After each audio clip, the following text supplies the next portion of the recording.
in Qatar. I mean, I doubt this whole accident theory. Maybe a message from Israel, or it might be a message from UAE. But I don't think this was random. I don't believe that. We're live on YouTube. So if you can let me know, guys, if it's working, that would be awesome. And in the meantime, yeah, guys, I'm just gonna get that up. But in the meantime, retweet the space, reshare the space, let everybody know we're live. Let's try and get as many people in here as possible. And the interview of Professor Morandi is in the nest. Do retweet that as well. I think that's really, really important. And follow that page.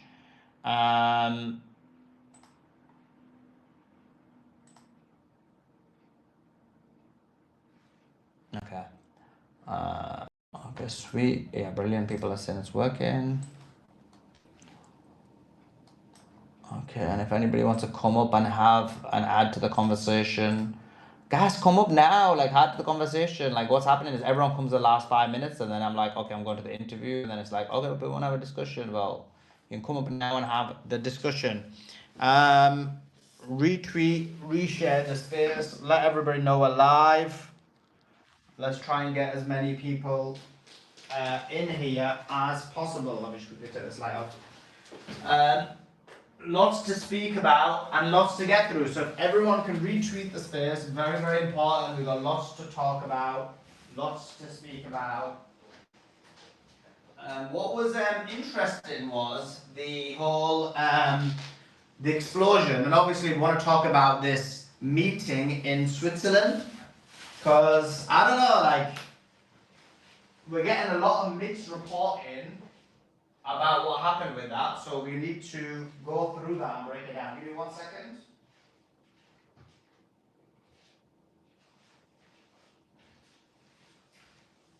Just 2 seconds, guys. Retweet.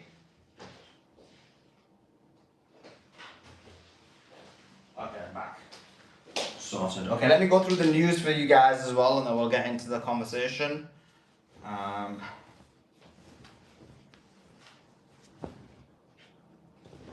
I'm gonna go through the news, and I just need to retweet. I need to tweet out this YouTube. So let me do that now. The YouTube link, and then we'll take it from there.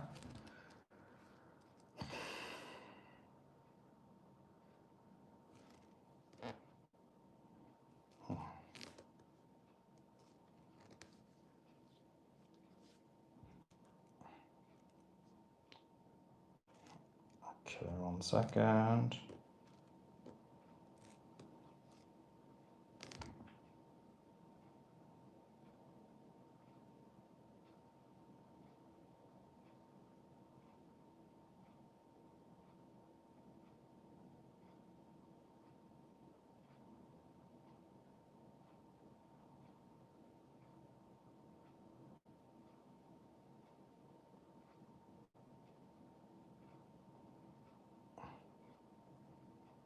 Here was the space. Here you go.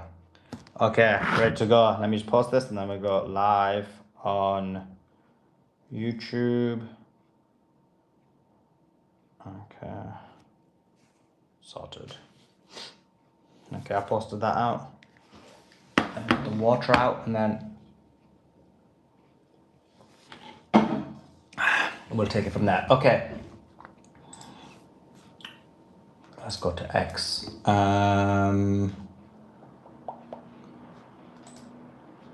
Okay, I'm going to give you the news for the throughout the day, and then we'll take it from there.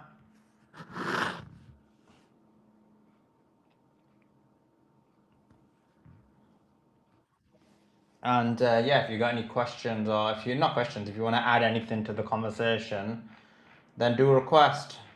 So I explained about the explosion because some people are saying, what's the update on the explosion? The claim by Qatar is it was an accident. Iran drew 0-0 with Belgium. Because the Zios cancelled the VAR, you know, they blamed it on VAR, bro. I don't believe it, bro. This is they don't want Iran to win. FIFA is making sure Iran don't win. This is the haters' blood.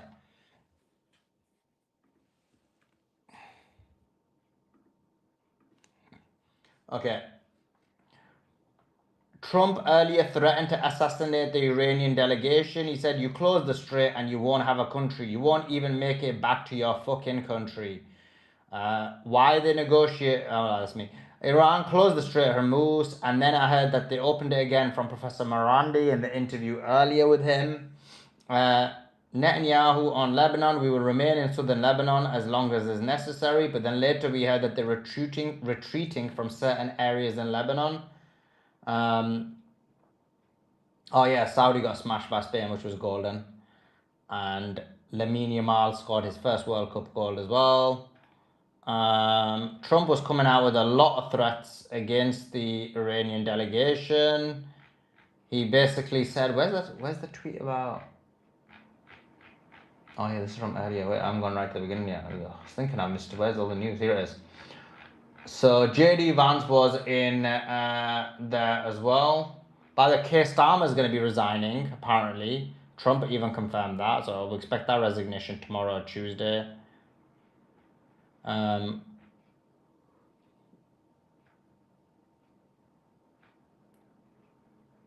Okay, and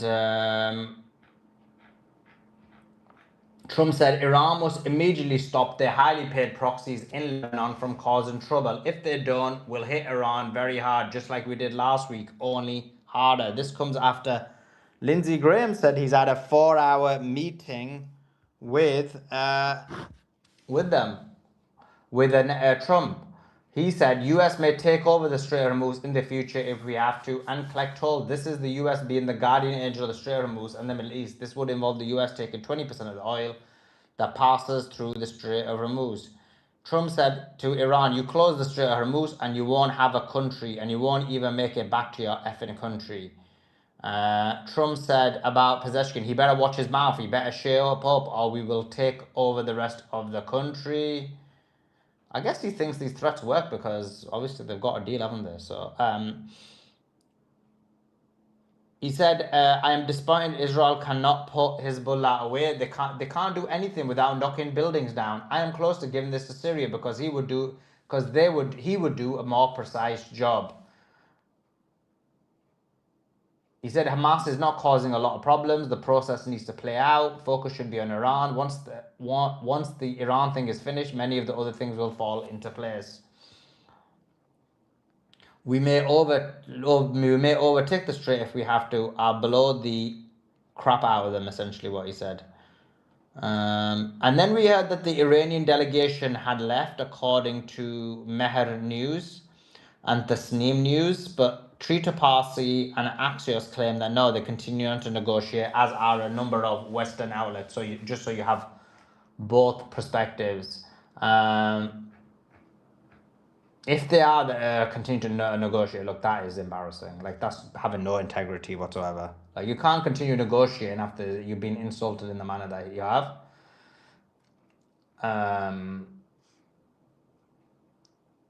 But I mean, I do think self-respect is really important. If the war in Lebanon does not end, the negotiations will not continue. This was a member of the Iranian delegation. Trump also tweeted, Keir Starmer will resign as Prime Minister of the United Kingdom. He failed badly on two very important subjects, immigration and energy, open North Sea oil. I wish him the best.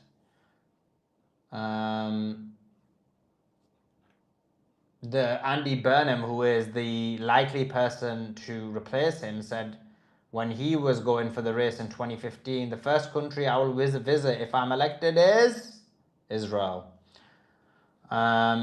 Israeli army radio are claiming that Netanyahu has ordered a partial withdrawal from southern Lebanon, but again, take that with a grain of salt.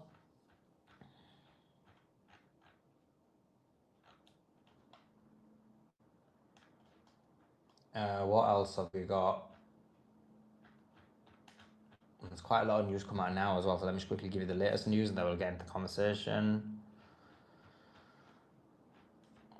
I told you about the explosion in Qatar. Oh, no, actually there isn't. Let me just make sure there's no more news, latest news.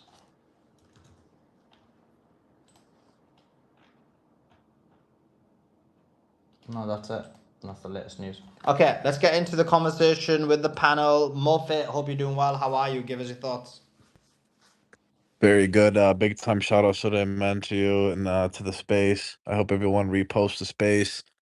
I'm glad you're covering this news because it once again goes to shows the genocidal Zionists they can't even keep it calm for like more than 10 minutes. They're telling the delegation, the Iranian delegation, like they're gonna like hurt them on the way back and try to take them out. I mean, these people that are representing America right now are an absolute embarrassment, absolute joke.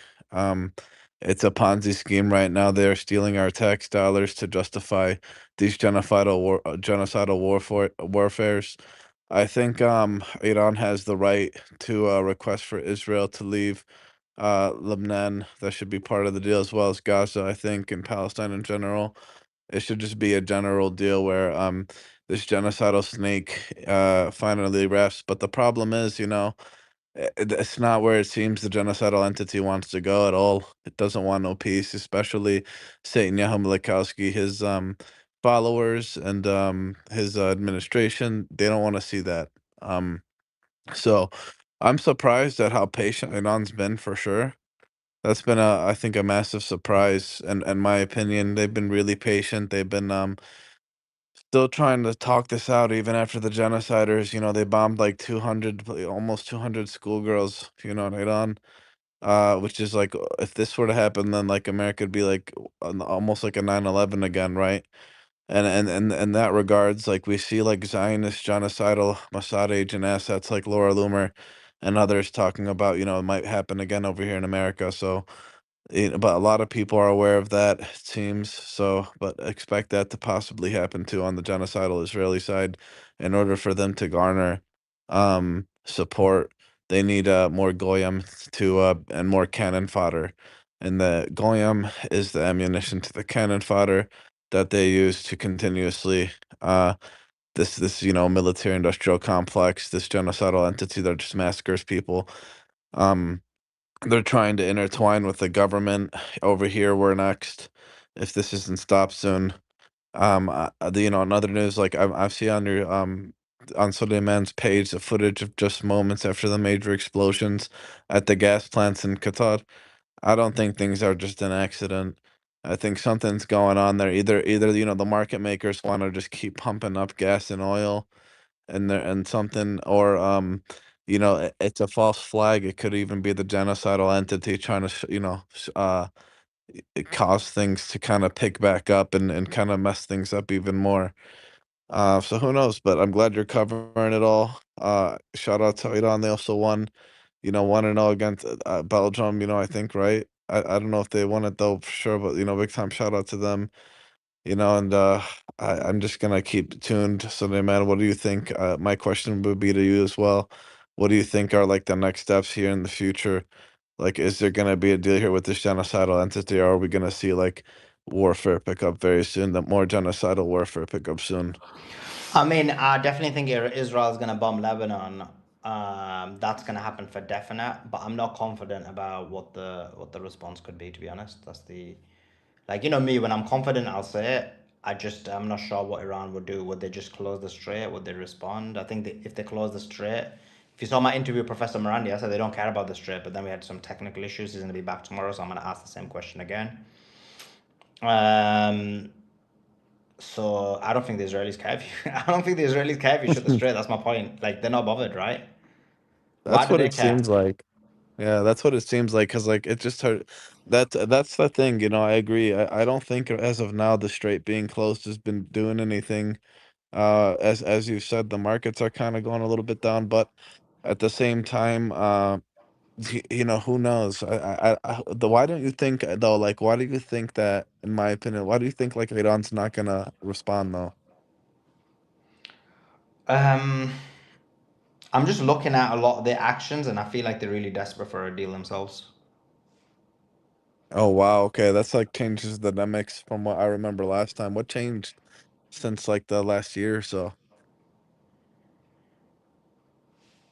Um, I just think that what's happened is they're just making a calculation and thinking that it's better to get the deal because they won't ever get a better deal. So even if they go kinetic, like people will die, they'll use a lot of military equipment, and they don't think. I think that what the Iranians are thinking is uh, that um, they won't get a deal.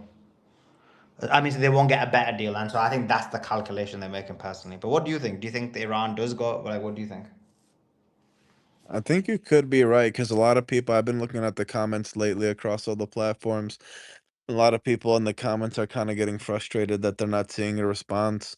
And like that could be one of the main reasons for sure that explains it. I mean, the deal seems to be a massive deal, 300 billion, but at the same time, it is like there is a massive concern I'm seeing as well on if like Lebanon and like Palestine will be included. It seems like the deal, as you were saying, is like so good that they might kind of leave.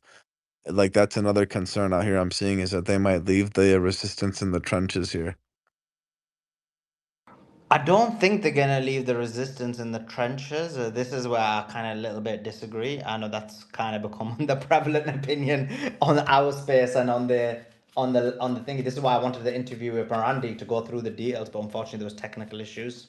But um, I don't think they're gonna do that. I think from what I understand, because I have been speaking to a lot of people, I do think that Gaza is gonna be. They are pushing hard to get Gaza included in the final deal.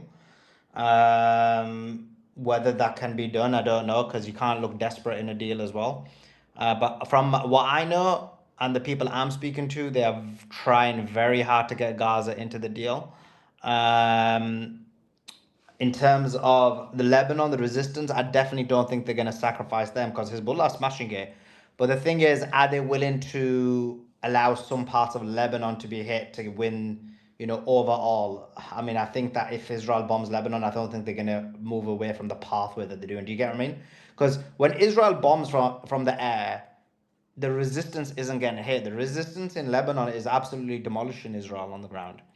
So it's a bit weird. Like what's happening is what it's not even the protection of the resistance. It's literally saying like protect every single building that Israel bombs in Lebanon and protect every single human being that Israel protects in Lebanon, which in the perfect utopian society would be fine. But we don't live in utopia, and it's really like to be a country that far away to protect every single individual human. I don't think it's that easy. What do you think? I definitely agree. Yeah, especially against this genocidal entity. The one thing that it has due to its occupation over America as well is that massive air force, the power, and it's just a very tough thing to get past. So I definitely agree on that. Yeah, yeah. Let's go to Zina. Zina, jump in, give us your thoughts. Thanks. At first, I just wanted to apologize for yesterday. I didn't want to give credence to your chicks be so emotional position, and I fell right into it. So, um, apologies first. That's a good one. But you made some great points. Do I continue. wanted to kick myself afterwards because I didn't say the things I wanted to say. But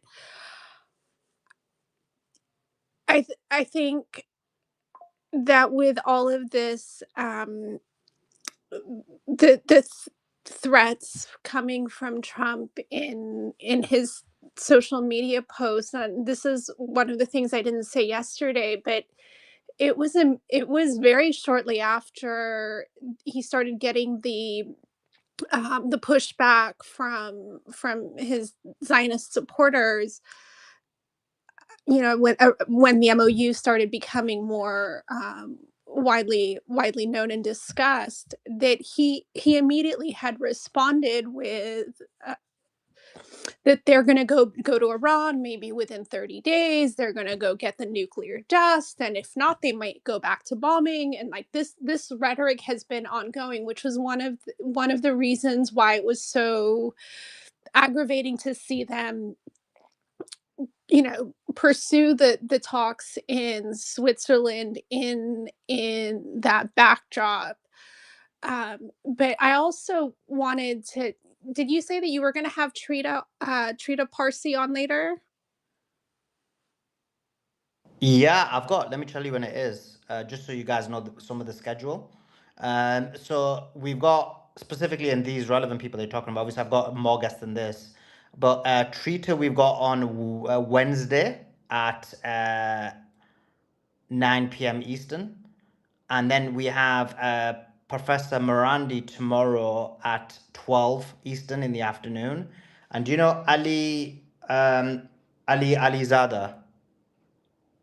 Yeah, no, it's great lineup. The reason I asked No, about the reason I'm asking about that is because we've got him on Friday. He's vehemently against this deal. But anyway, go ahead, continue. the reason the reason I asked about Trita was there was reports about a week ago that there was a coordinated effort his um, to have him deported from the United States and have a some kind of Yeah, that's right. investigation I launched did an on him. interview. I did an interview with him about it. Oh, I'm sorry, I missed it then. Yeah. That was the last interview I did with him last week. I think it was like maybe 4 or 5 days ago. Was about that, the fact that they're trying to get him deported. But sorry, to continue. Apologies, and I have some catching up to do. Clearly, um, with what's happening right now, the current pace, and the fact that Trump keeps bringing up Syria, even though Shara has said no. I'm kind of wondering your thoughts on. It seems like Syria is ripe for another false flag event to draw Syria in. I know Syria itself um, doesn't have the military, personnel and equipment and such, but after the upheaval in Syria recently. But I mean, do you think that there's a possibility that Syria could be drawn in as a proxy, meaning like as a cover front for the U.S. and Israel, even despite Shara's view, and you know there are still Assad loyalists inside Syria. So what does that mean? Because I held from the beginning that Iran really wasn't about Iran as the end goal. It was about regional hegemony, and part of achieving that is the upheaval of the region. So this just seems to be like another chaos maker, and I was wondering if you thought that Syria might end up being drawn in, and what your thoughts might be. I think with Syria, I do think ideally Trump would want them to do it. And I do think um, Jelani would do it if Trump forced him. The problem Jelani has is that he's already holding that country under a very tenuous situation. He has internal issues with his own kind of ISIS Al Qaeda members, and then he has external issues with, as you mentioned, the people who are like pro Bashar or pro again, like some of them who are pro Bashar or pro resistance or pro Iran or whatever it is. So you kind of have a lot of complexities in there, and I think that things are so fragile that he's not able to do anything. And you see that by either complicity or a lack of doing anything. But Israel's taken southern Syria, right? So I think that he's not able to do anything is probably the right way of saying it. But if he was, I think he would. Yeah, I think so too. And I think it would descend Syria once again into civil war, making it easier access for further Israeli expansion into Syria. Um, but thanks for your response, and thanks again for letting And me what's up. your thoughts from because yesterday you did come up a bit late and you didn't get a chance to really elaborate on your points. But like, what's your like kind of biggest concerns about what's happening with Iran and this deal? Looking at it purely from a kind of like a logical manner, like what's some of the concerns you do have, and like do feel free to say them. I I understand the rational perspective of, look, there's going to be a deal at the end of this at some point. At some point, they can't continue punching back and forth indefinitely. Some kind of negotiation is going to take place.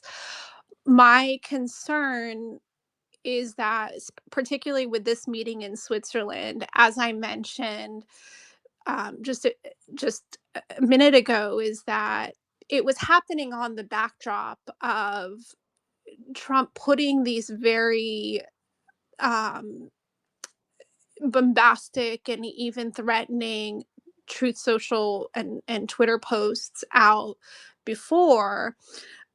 So there's an element of, preserving your dignity, one, and we've seen this tactics in the negotiations so far before, in that where Iran wouldn't respond right away to any terms or conditions. They would take a minute, they would stall a little bit, they would draw it out a little bit, and kind of leverage an image dominance in that sense. One, two, the from what we've been hearing from Hawes and from others in Iran about these civil discontent with these negotiations, or participating in these kinds of negotiations, going to these negotiations immediately on the heels of the bombardments in Lebanon, and not even mentioning what's happening in Gaza, because that's really escalated quite a bit in the last 2 or 3 days as well. But putting Gaza aside for a moment and just focusing on Lebanon, it also seems like a position that would be a slap in the face to those that are, from the Iranian population, that are already unhappy with these negotiations. It's like kind of poking at something that's already agitated. The timing of it, I think, was really not right and very provocative, as well as the first thing that being discussed being the economic aspect of it, where I think it's the first term or the second term of the MOU. It was the first one, I think, talks about the cessation of military, but the second one, I think, talks specifically about territorial integrity, which to me sounds like Israel, cannot be continuing to occupy in Lebanon. I don't know if I'm understanding that incorrectly, but and then the release of the funds, which I understand is also vague. But so far, the only aspect of the MOU that's been upheld from the U.S. side has been the retreat of the naval blockade. But the major terms, the first two terms, have not been upheld. So it's also, to me, felt like it was acquiescing to these terms not being met from the beginning. I accept that at the end of the day, they're not going to get everything that they want, although I wish that they would. But to start with that kind of acceptance of the shortfall from the beginning also seems to put them in a weaker position as well. Yeah, fair enough. I mean, I guess it depends on how that conversation went. Like, it could have been something like, okay, like, come to Switzerland, and you're like, no, we're not coming to Switzerland until Israel stops bombing. And they're like, okay, if we get Israel to stop bombing, will you come to Switzerland? And they're like, okay, yeah. So then they get Israel to stop bombing, and they go to Switzerland. I guess your argument would have been like, okay, we're not coming for a week until you stop bombing in Switzerland. And then they're like, okay, but we'll only get them to stop if you come immediately. I guess that's I'm assuming how the conversation would have went.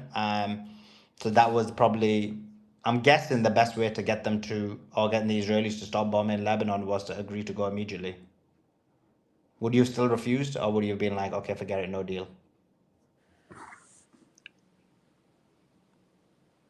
I think ultimately it's clear that Trump at least wants the deal, and so I do think it would have been possible to stall and draw it out a little bit, but going I think within the both sides first. want the deal, to be honest. Like, I do believe Iran won, but look, they won under insurmountable odds, and I didn't think they'd win. I mean, I thought there was a very good chance they would win just based on like knowing military, but even then, it was like I was expecting much worse devastation of Iran, and so I guess the question is, you ready to go back to war? And I think they don't want to go back to war personally. Not that they don't think they're going to lose. I think they will fight if they need to.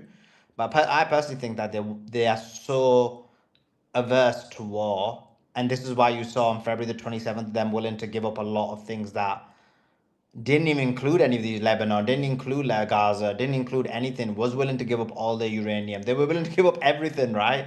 And at that time, we'd be like, wait, why are you giving up everything? You could have beat them in this war. But they were like so desperate for the war not to happen. And I feel like we're in the same situation that they're so averse to war, Iran is, that they are like, so I agree the US don't want to go back as well, but I feel like they don't want to go back. Iran doesn't want to go back to war either. I'm sure nobody wants to go back to war, but it seems like there's a growing, and maybe it's just being in what's it called, echo chambers here in social media. But it seems like from what we're hearing from the Iranian population, at least the ones that are vocal on social media, is that there is still a lot of national pride and dignity, and concessions, or at least the appearance of concessions or acquiescence, is really damaging. And I worry about what this means in terms of national unity, if things, if this level of discontent between the population and the negotiating parties brings about a schism that widens even further. I don't know. I mean, it would be interesting to hear from some Iranians on the ground that maybe share some more favorable, are more in favor of the negotiations that are going on from more well-rounded kind of perspective, because we all seem to be on the same page. I No, know, we I do. guess Marandi is that point, but We had what's that kid's name again? We had Ehsan on, who supports the negotiations. We had Professor Morandi on today, who is part of the negotiation team, and we've got Professor Morandi on tomorrow, who's part of the negotiation team. And I agree with you. I think the view in Iran is very mixed. Oh, and then even the Iranian women who came on the other day, they were very for the deal. What's her name again? Gigi was supporting it. Dr. Tusa was supporting it. So we actually on the space, when it comes to Iranians on the space, they are other than, and then Hoz is against it. So I'd say, but the majority are for the deal, based on the ones who come on the space and who I've interviewed. I mean, I can't speak for Gigi and Dr. Tusa, who I've heard speak. I got the impression it was more that they will defend their government, whichever direction it pursues. But Yeah, that's the point, though. If you support the government, the government is making a deal, right? yeah, but I think there's a distinction between we want the deal, or we'll go along with whatever, whichever So if direction you're we're talking led. about people who just want the deal irrespective of what the government say, I don't think there's many people like that. I've not spoken to anyone who actually has that position. I think it's mainly the two camps. One is like no deal, go to war, like go back and get kinetic, because that's the only way you're going to stop Israel, which I actually believe. I actually believe the only way to stop Israel is kinetically. I just don't agree with like the position that the government's acting nefariously. I know that's a position as well. And then the other position is that look, we trust the government, and so because the government has decided to make the deal, therefore we trust them. And I'd say that's the people who support the deal is probably, from my experience, the overwhelming majority of them, and that's the ones who kind of hold the dissenting opinion and say, look, we trust the government, and therefore we agree with their decision to go for a deal because they've not kind of misguided us to date. I suppose. But thank you again, and again, apologies for yesterday. I very much Nah, no appreciate. stress, no stress. All good. Great conversation. I always appreciate you coming on, Zena, because you have a different perspective and you're always very respectful. Let's go to Juban. Juban, thanks for joining us. Give us your thoughts. Good evening, Suleiman, and good evening to everybody on the panel and all the listeners. Nice to be here. And yeah, you know, I have to be quite honest with you, Suleiman. I'm just extremely frustrated, but not surprised in the least by Trump today. And you know, we know that we've been dealing with the memorandum of understanding. We've been dealing with the sort of on-off meeting in Switzerland, and then finally the Iranian delegates arrive in Switzerland, and JD Vance and the others come from America, and then he starts to, you know, this, you know, really inappropriate rhetoric talking about, you know, basically, you know, murdering the Iranian delegates in the way back to Iran, and, you know, promising to start bombing Iran, you know, and I'm sort of really curious to understand why he does that as we're on the sort of cusp of an opportunity for, you know, basically a deal. It's just very, very concerning. You know, I have to say I would be extremely embarrassed as I am to have the Prime Minister of the UK, Keir Starmer, and I'm delighted to hear that he will possibly be stepping down this week. But for the American people, you know, to sort of have Trump in the way he is with this kind of bizarre rhetoric that always goes on is just deeply concerning for me and extremely unhelpful. I still believe that what we're going to see is a non-return to kinetic war between Iran and the US. I think it's just the sort of final push, basically. I think all of these things from Trump are always economically based. It's all about kind of manipulating the markets. You know, I strongly believe that it's always about money for Trump. You know, and I also believe that what we're going to see, and I'm sure some people will disagree with me here, that we're going to see changes in Israel. We're going to see a potential return to Israel starting their conflict again, probably in the next day or two with Lebanon. But the outcome is going to be that Israel is going to be it's basically a state that is failing, it's collapsing in itself, and that I think Netanyahu and his far right Likud thugs that are in the parliament are going to be regime changed, and I think that's going to happen.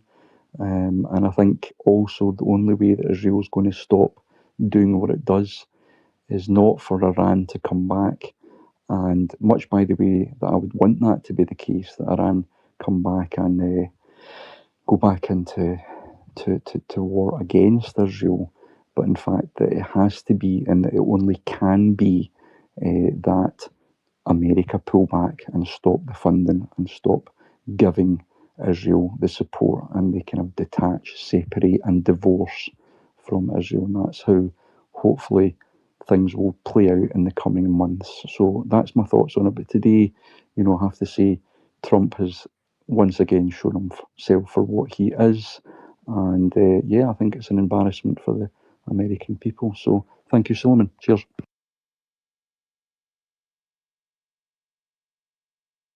Appreciate that, Juban. Great points. Let's go to Natuba, and then we'll go to Andy. Go ahead, Natuba. Sorry, I know you came early, Natuba, but because you haven't got a profile picture, I always like just don't end up seeing the person. But go ahead, Natuba. Natubo. Okay, thank you very much Yeah. for giving me the mic. As I was saying yesterday, even when I came on, I already said that this negotiation is like a kind of waste of time, because what happened today clearly say it all. You know, what I was trying to say is like when Iran had leverage on Israel and America, they should have never let it go in a bit. Because these people, when you're dealing with them, they always try to find a loophole. And once they find that loophole, they're gonna use it against you aggressively. And that's what is going on. Imagine a president of a country threatening negotiators. This is what we're talking about. This is the kind of people you are dealing with. They are savages. Once you have your leverage on them, you don't let it go. For me, opening and the MOU and agreeing to open the Strait of Hormuz itself is a grave mistake. Once America is running out of oil, let them feel it. Let them feel the pain so severely that whatever the action they decide to do in the near future, they will think twice. You understand? That is my position.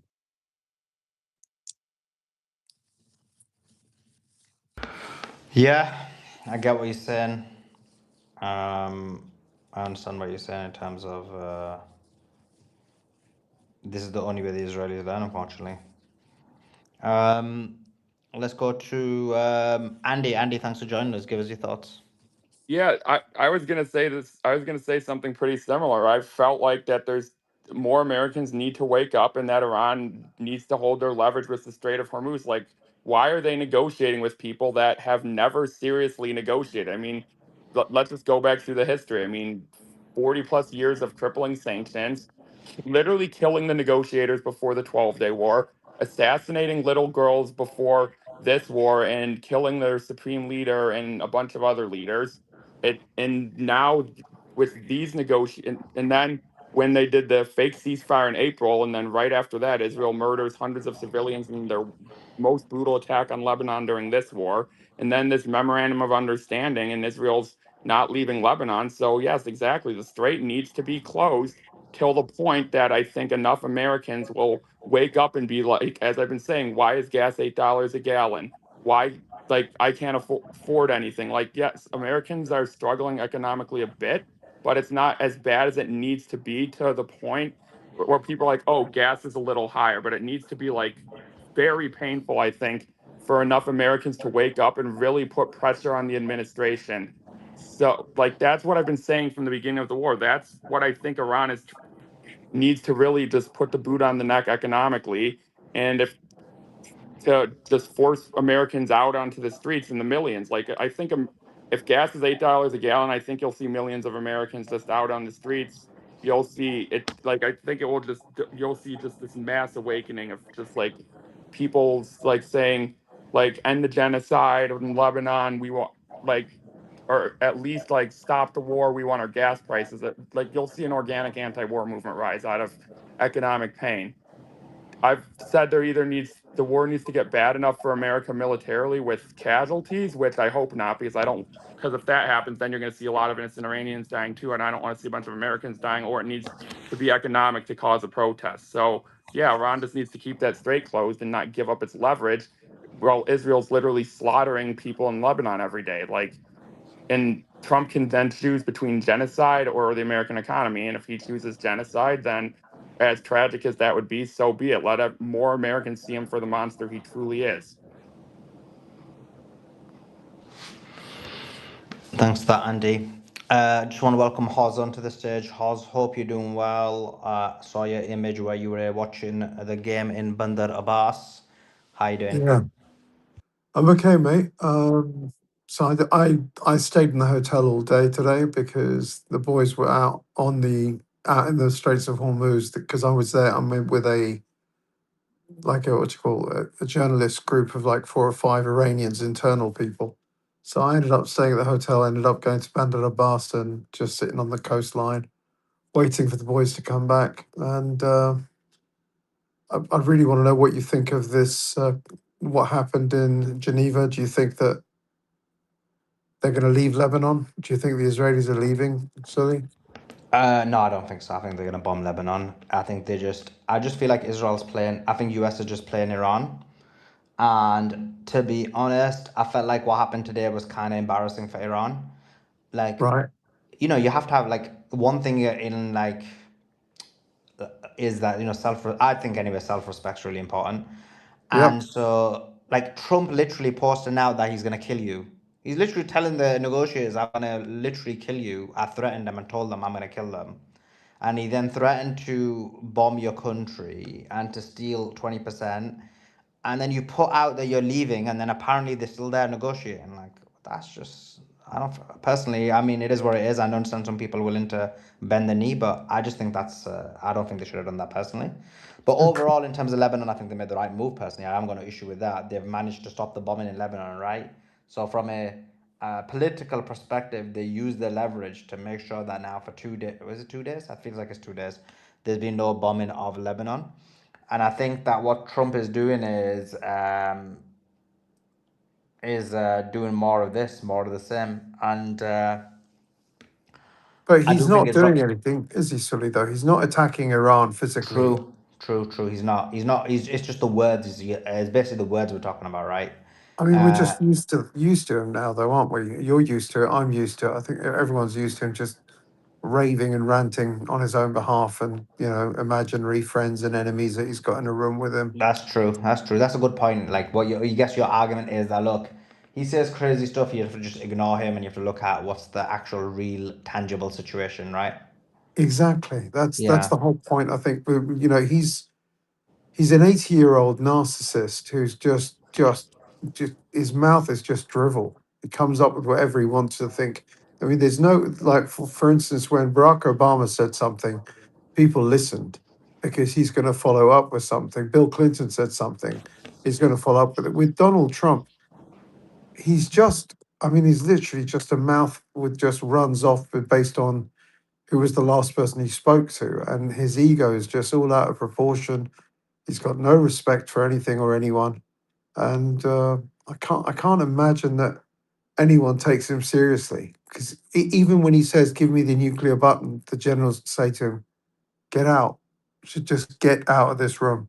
So I don't know. It's like we had Joe Biden, who was like a mental case that I'm sure was not able to sign or use that electronic pen for 2 years, and his Department of State was doing all of that for him for Israel. And now you've got this guy who's just being ignored by his own team and let him say what he wants. But in the end, actions are the only things that matter. And at the moment, they're not bombing Lebanon, which means I'm happy.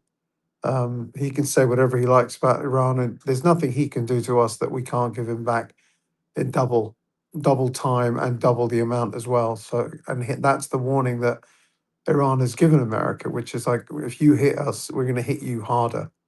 And that's a policy that's been put out there. It's no longer a tit for tat. So it's up to them, but they're not doing anything. And I'm just happy that people aren't dying in Lebanon. I'm just happy people aren't dying in Iran. And that's enough for me at the moment. And I really do hope that, that Donald Trump just shuffles off and ends up losing the midterm so he can have the rest of his presidency turn into, a no getting nothing done president. That's what needs to happen to him. And that's it, really, mate. I just wanted to come. I came up yesterday as well, but you were talking to a guy called Hassan, so I just left it. And I just wanted to say that Andy was what Andy was saying before I came up as a speaker.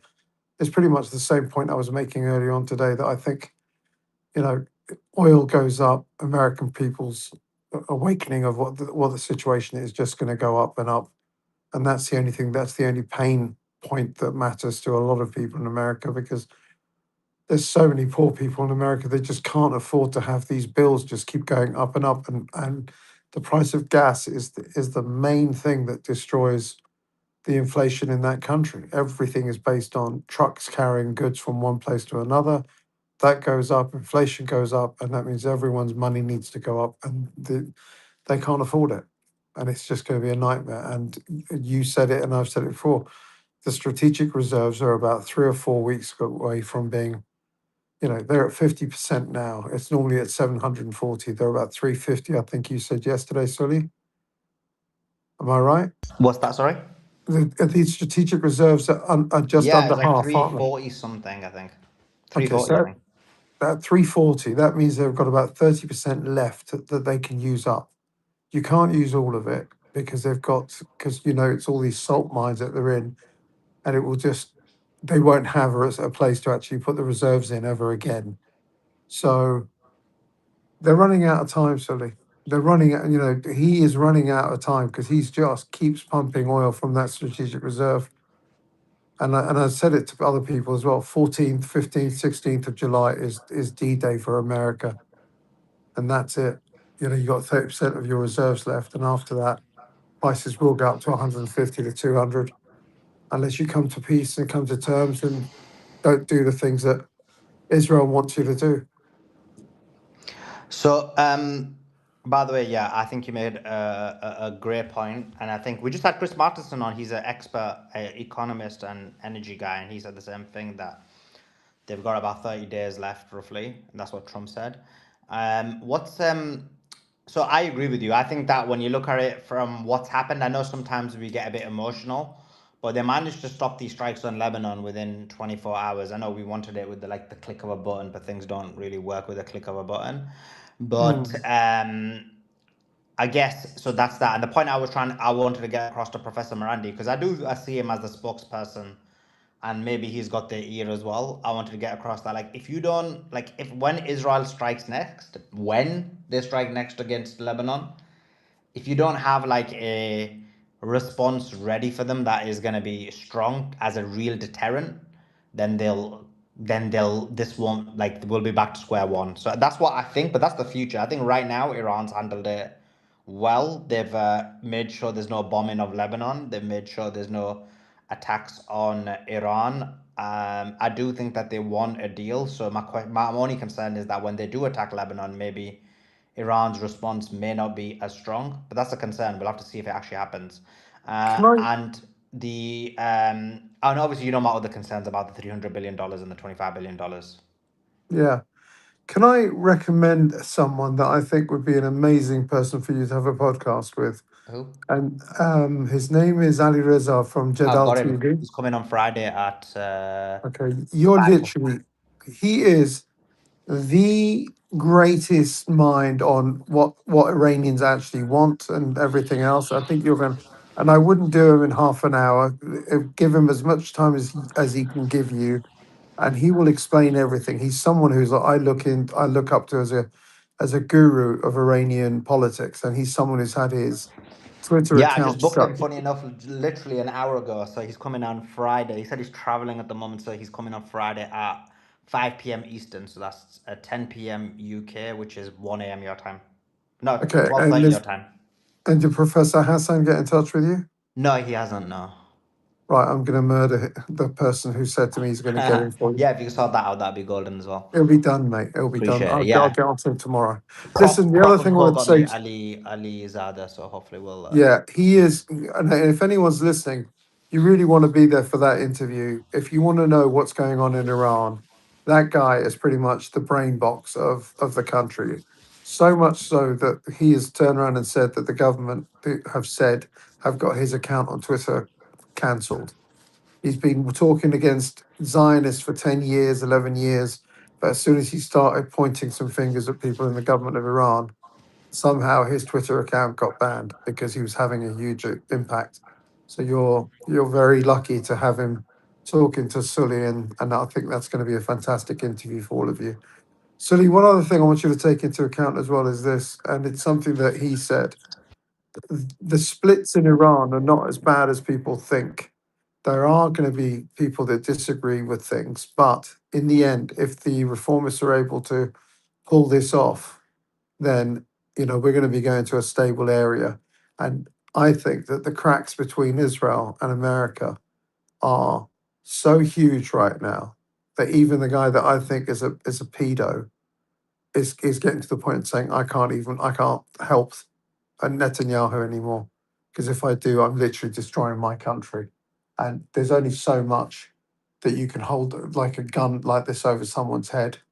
And even if he is fully implicated in the Epstein files, I'm sure they don't want all of that information to come out. So I think this could be a time where there could be not a full crack and a full split, but America may just turn around and say to Iran, smash them up a little bit so they understand. And that could be very, very dangerous for Israel. Very, very dangerous.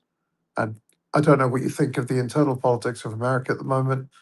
And like, if Dan wins his seat, that's just going to change American politics. It's going to be huge. So, anyway, Ye- I agree. I just think it's tough for him, but hopefully anything's possible. But I think they yeah. will spend a lot of money against him as well, and I think the district's already quite Zio. It's not actually Zio. I've done the split on him. It's not. It's not I'm not the saying fact. Jewish, I'm saying Zionist, because there's a lot of Christian evangelists there. Yeah, there are a few, like the silent white majority, the elderly crowd. Okay. Anyway, Sully, I'm going to go to bed, my brother. It's 1:26 here. I'll catch up with you. Let me know. Is that 10 o'clock? 1 o'clock my time, yeah? For 12:30 your time. I forgot you're 2.5 hours ahead, but this is on Friday, so it'll be Friday night. I'll definitely be watching that. Yeah. I'll definitely be there. All right. Good Awesome, luck, brother. guys. Look after Take yourself. care. Good Bye-bye. night. Night. Let's go to. Oh, Andy, get your hand up. Jump in. Yeah, Haas is spot on. Like, I mean, yes, they probably do have some blackmail over Trump, but it's like after you use that, then the cat's out of the bag. Like, if something with Epstein leaks, like once you like, let's say Trump doesn't go along with it. Like, let's say let's say the straits close in 3 months, and then Trump's like, you know what, we have to accept Iran's terms. Israel, we're not gonna cut you off or something. After Israel uses that card and Trump let's say Israel does use that card and actually exposes that Trump did something, then they don't have control over him anymore because that's out. So that it's like, does Israel really want to actually expose that card? Because after it's exposed, then that proves that they are blackmailing our politicians to the people that are saying, oh my God, that's a trope, that's a conspiracy. They're not blackmailing our politicians. After they expose that, do that, all the people that were calling us crazy, then that card's been played and they can't play it again. And like Israel at this point, so yeah, it seems they might have us go back in for another round of bombing, probably, but then they'll give up. But I mean, that clock is ticking on the oil, and I think Trump still cares a little bit about the American people, just not very much, which is again is why the average American needs to be really complaining about the economy, not just vague, oh, the cost of living's bad, because Trump was elected to fix the cost of living and didn't do anything. Not like it needs to be an actual true crisis where it's like something unprecedented, as we've been saying, not, oh, gas is slightly elevated. But when it's hitting the fall and the prices to ship food from that's getting harvested at the farms to ship that to the market is, and that's causing a food price inflation, then that's when you're going to really see people complaining, and then people are going to again be, huh, why is this more expensive? Oh, because fuel's up. Why is fuel up? Because of this war. Why is this war still going? Because Trump won't make Israel stop murdering women and children in Lebanon, and people will be like, huh, Israel's a problem. So and Haas is exactly right. The gas is the pain point because the gas is for transportation of goods and services, which causes inflation. Gas is the first thing that goes up, and everything else goes up after that. And you have to remember, everyone is not online. Everyone's not as tuned in. Like obviously, everyone in this space cares about the suffering in Lebanon, but the suffering in Iran, the suffering in Gaza, the suffering in the West Bank, Palestine. But the average American, unfortunately, is so self-absorbed they don't unfortunately care about that. So they need to experience a little economic pain, as we've been saying, to so they start caring about something outside of their own lives. Because the average American, they're more concerned about sports, they're more concerned about what's for dinner, are we ordering McDonald's or Chick-fil-A for dinner, than what's going on in the Middle East, unfortunately. And people do need to be more educated on what's going on in the world. If people actually understood what's going on in the world, then this wouldn't be happening because people would actually vote for candidates that aren't Zionists. Like if you ask, like, I mean, just look at how much more educated the average American is on this. Like before October 7th, like most people probably didn't even know what Gaza was. Like I didn't because like that conflict just wasn't really in the news like that much. Now like everyone's talking about it, and I more and more people are gonna get educated on it as it drags on. And so Iran just needs to, as we can keep that strait closed, and they will win this, and eventually their terms will be met either by force or by economic capitulation from the U.S. They've survived 40 years of sanctions. The West can't go 3 more months with the strait closed. The Iranian people are much tougher than Americans, French, British, people that will not be able to handle not having their oil for 3 more months.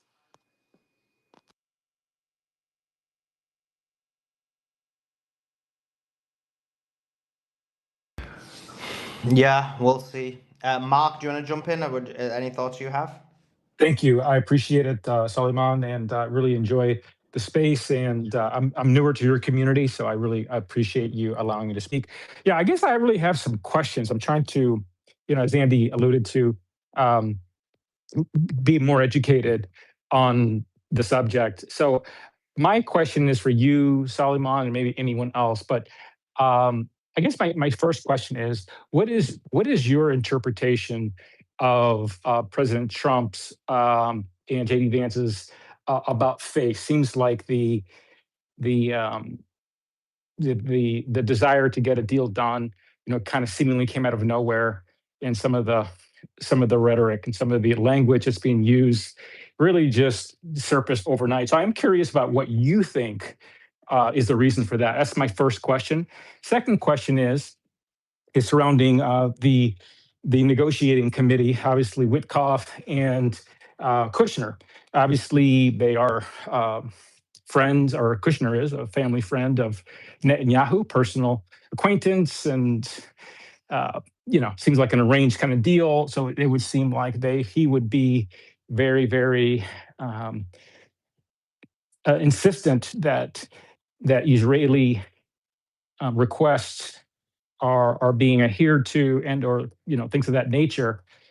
Where do you feel his stance is in the current situation? And do you feel like this is just kind of a temporary measure, in which case something could resume maybe at a later time? So I'm just generally interested in your opinion. I'll stop there. Yeah, great question. So in terms of the first question, I don't think it came out of nowhere. The Americans went to the Iranians week 2 to try and get a deal. And then they've always been wanting to negotiate a deal from that point. I guess the bit where you're saying came out of nowhere is they ceded to the last 1 or 2 points or 3 points that were still contended upon. And that was after Netanyahu struck Lebanon. And so because Iran was going to respond and hit Israel, in order to save Israel, they conceded those points. So that's probably the bit what happened in the last minute. But in terms of the rest of the time, this is a deal that was out there, and the Trump administration was very open to it. Now, maybe you're thinking, what's the reason why he was open to this deal, which is so pro-Iran? Well, I do think there's a multitude of factors. Obviously, I'm not an expert in the economy, but from all the experts who are economic, whom I've interviewed, all of them have said that there was major issues with the American oil reserves. There was issues with the percentages in the terms of the 30-year yield. There was issues with some countries possibly thinking about selling off bonds. And then separate to that, from a military perspective, they just don't have the military capability to achieve their objectives. They can't hit the Iranian military bases. I think the one time they did, Trump let it out. He was like, wow, we were surprised we ended up hitting it. So the one time they did, he just let it out yesterday, the day before that, even he didn't expect that. But the rest of the time, they didn't hit any of the underground cities where they've got these missiles, where they've got these missile launchers. And if you look at the damage they caused by the destruction they caused by using a huge volume, was mainly normal infrastructure, which didn't impact or harm Iran's military capability. Also, they had no way of opening the strait. And so even Trump let this out. He thinks that there's no way of achieving anything militarily other than boots on the ground, but he says boots on the ground will be a disaster, which he's quite right about. So you don't have a military solution, you don't, and your economy is being harmed significantly. You don't have the control of the Strait of Hormuz, and so it was about who blinked first. And so he was hoping Iran would blink, and then he ended up blinking. So that's kind of what happened in that regard. So I don't think it was like an overnight thing. In terms of Jared Kushner, I think he is a Mossad operative. I think he works for Israel. I think he works for Israeli interests. I don't trust him at all. And I think that whenever he's there, there's always something that goes wrong. And a good example is he was there during the negotiations today and Wittkopf, and then Trump goes into his crazy mode that should have derailed it, but I guess they didn't because Iran was like, okay, you're acting like a kid, but let's just get this conversation done. So that's kind of what happened. I hope I answered both your questions, but if there's anything else, do jump in. And what's your thoughts on the things I said? You're asking me? Yeah. Oh, okay. Yes, I think there's there's obviously an economic. Yes, there's many that believe that Trump did not have the full scope of the impact, um, and he thought that it would be a temporary situation, much like Venezuela, with precision strikes and without any loss of life. I think he was probably told that. So and yes, so I think there is he definitely is cares what people think of him. He's egotistical in that way, so he certainly will want to uh, you know, look good and not have the country hating him, that sort of thing. So I think that some people believe that there's the pain in the pump is real, and optics and perception is real, and he cares about sort of thing. And of course, losing the midterms would be a disaster for the Republicans. So I think that has something to do with it. Um, is there? Yeah. So I think there was probably, there was some education or lack thereof, or about what the impact could be, right? And what still could be, because has been mentioned.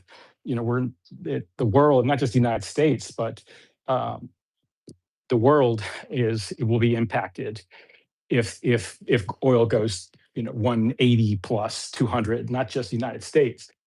Obviously, in the United States, we have oil in the ground, but we understand that it doesn't matter. What matters is global perception of the price of oil. If the world believes that there's a shortage, then Americans will absolutely feel that, despite the fact that there is oil in the ground, what have you. So yeah, we understand the economic perspective, but many Americans are also aware too that I think there are some plans in the future to usher in a new economic system, one that where maybe the dollar breaks, maybe it suffers quite a bit, and then of course we move into a different type of system, that's going to be more based on digital rails with surveillance on top of that. So I think that, we believe that Gaza was probably a test case for that. But I think there's, Argentina might be the new test case in a different way. But anyway, not to get off on that tangent. But yeah, so economics I think is important. That's why I am concerned that after the deal is done and the midterms, and if he wins and what have you, that there's some return to violence. No, we don't want that. So that's my perception on why I believe Trump decided to pursue this deal.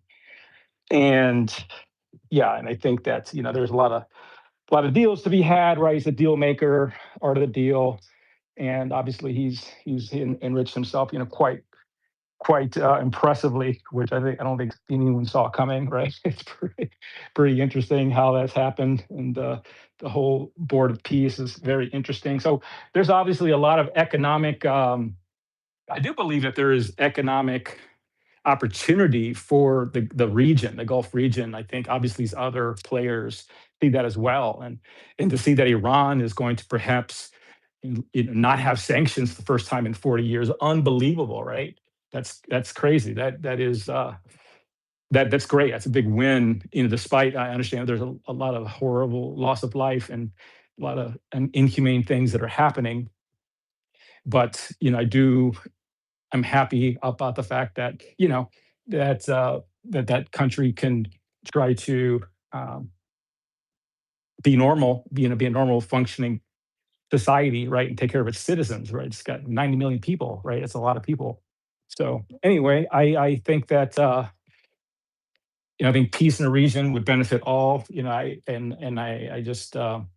I'm just again just trying to understand more. I am very curious about the Iranian sentiment, right? I really, that's an area of weakness for me in understanding the who is pro this government, who isn't, and reasons why, and some of the instability. I can only surmise some of the instability that's been created there, and for reasons, right, that might be contrary to Iranian wishes, or the overall long term um, success of the country, right, for lack of a better word. But that I don't know that, so I'm interested in tuning into that interview with your Iranian expert next Friday, I think you said. So that'll be interesting. So yeah, I'll end it there. Thank you very much.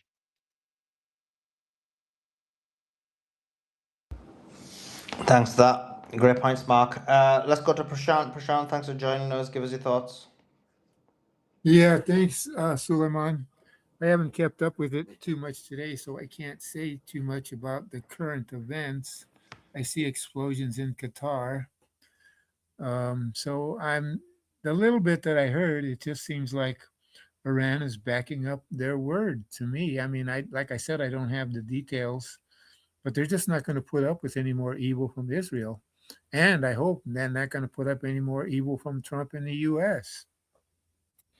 On a lighter note, Trump did something that could have been a good thing. He started growing spirulina and chlorella in the reflecting pool by the Lincoln Memorial, but the problem is he used DDT and Roundup in there, and so it was all poison, toxic stuff. I know that's probably not a joke to too many people, but it is to me. So, and the other thing that I heard, I just heard Larry do an interview with DDD Geopolitics, and he was talking about, this is related to Joe. I wish Joe was in here, because he was talking about the LNG plants in the southern states of the U.S. and the Gulf states of the U.S. And he was saying that it's turning into a big failure. And Joe thinks that that's where the U.S. is going, in the LNG economy. So you might want to ask Larry about that next time you interview him, Suleiman. I just did an interview with, we have got Larry, we've got him at 8. And yeah, he wrote a Substack on it, but he didn't talk about the LNG on the Substack, so I will ask him, unless he was talking, he was definitely talking about LNG, right? Yeah, he was definitely talking about LNG and it not working out so well in the Gulf states of the U.S. Okay. Not working out well where, sorry? So that's about all I have. I mean, it's it makes me sick that these people in our governments and are in the U.S. I can only talk about the U.S. I mean, everybody knows that I think Israel has no right to exist. They should be wiped off the planet as a country. But the U.S. is just as guilty. And the last 6 presidents, they should all be in prison for life for their war crimes. So the U.S. government is the biggest problem, or bigger than Israel.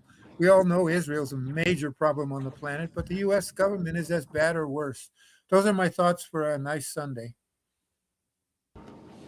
Yeah, cool. We just had Chris Martinson on, who is an expert on oil and energy.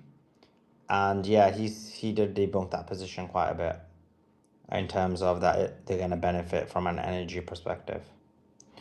So yeah. Mofit, you there?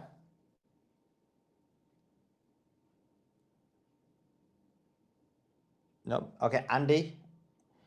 From in terms of when you look at this kind of civil unrest, you could call it, or civil war, or civil disagreement that's happening, what's your thoughts about how this is transpiring amongst the different the groups in America, in terms of this pro-Israel and then this pro-Israel group and America First group?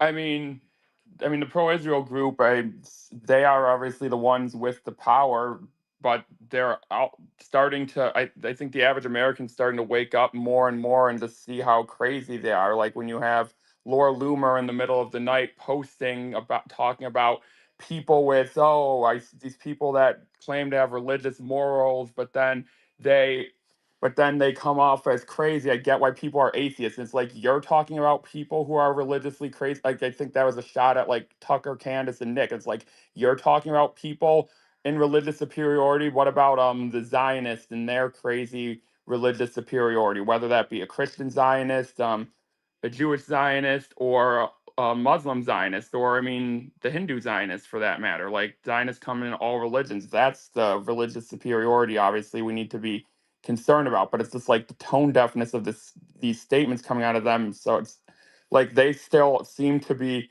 in control, obviously, because Trump hasn't made Israel stop in Lebanon. But the more they just keep complaining, and when you have them say this deal is horrible, and it's like clear that they just want this war to continue and they won't accept anything less than boots on the ground, because that's clearly what they want. They want young American men and women to die in Iran. They want us to go into Iran and try to destroy the thing like we've done to so many other countries, which would result in a ton of American and Iranian deaths, and it would be horrific. And that these Zionists will not accept anything less, and more Americans are waking up to that. But it's like I don't know how this will play out. This isn't going to ever turn into that. We're not going to see hundreds of thousands of American troops going into Iran. It's really just a matter of, is this going to drag out into some massive economic crisis, or will Trump pull out of this before then? That's really the only thing. And I do think there is going to be another round of bombing before this is settled. Trump's going to have to try to do something to save face. But I think that will only just weaken the U.S.'s leverage, because then Iran will hit back and embarrass us, just like they did in the first round. And Iran didn't even use their best stuff the first time. So Trump's completely stuck. Like, again, obviously, if I were Trump, I'd get out of here and just sign the memorandum of understanding. But again, they clearly at this point have something on him. This is not just about money at this point, because whatever money he's making up front from the insider trading, like his reputation from this is completely destroyed. Like if the economy, like who the heck's gonna want to stay at like a Trump hotel outside of like with the 35% of his base that like fervently supports him? Like he's lost Democrats. They're never going to want to stay at a Trump hotel. And then I'd say America First faction of the Republican Party isn't going to either. It's only his so that part of his business is completely going to suffer. So it's like he's swapping money around.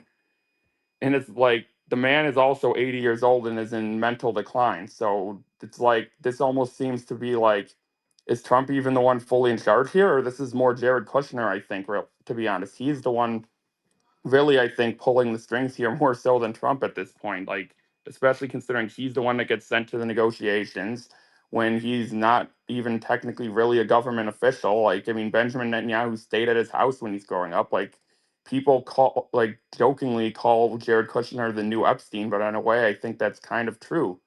Like, I've seen that on my timeline. Think about this guy's connections. Like, has all of these business deals. He married into Trump. Think about it. He married into Trump's family, and he is negotiating instead of having actual diplomats. Imagine if Biden's son-in-law was negotiating the Ukraine war or something. Like that would people would be like, what the heck? Why aren't you having it? Like everyone would be up in arms. Like the fact that more people aren't upset about Trump using his family members as negotiators should be a red flag right away. Like where is some legitimate State Department official that's actually been a diplomat? Yeah, they still obviously be a Zionist, but someone that actually has done a negotiation of some sort in their life, that actually understands foreign policy, that actually is qualified, I'd say, to do this. The fact that more people aren't raising that red flag just should tell you how tuned out this country is on this conflict. It's completely ridiculous. More people cared about Hunter Biden and using cocaine than the fact that we have nepotism in Iran negotiations. Like, most people, I don't even think understand the fact that Trump's family has made billions of dollars since he came to the White House. Like, not like that's what concerns me. I think people understand he's enriched himself, but not the sheer extent of this corruption. It's truly horrific. So Andy, what is your like what is your perception of how people get knowledgeable this? Like how, what I is think your a lot of solution to people, that? I mean, like more people need to get on social media, and I think it's our job to try to talk to people in our lives and explain this to them. And like my mom, for example, has been getting more knowledgeable. Like she's been seeing stuff on Instagram about what's happening in Lebanon.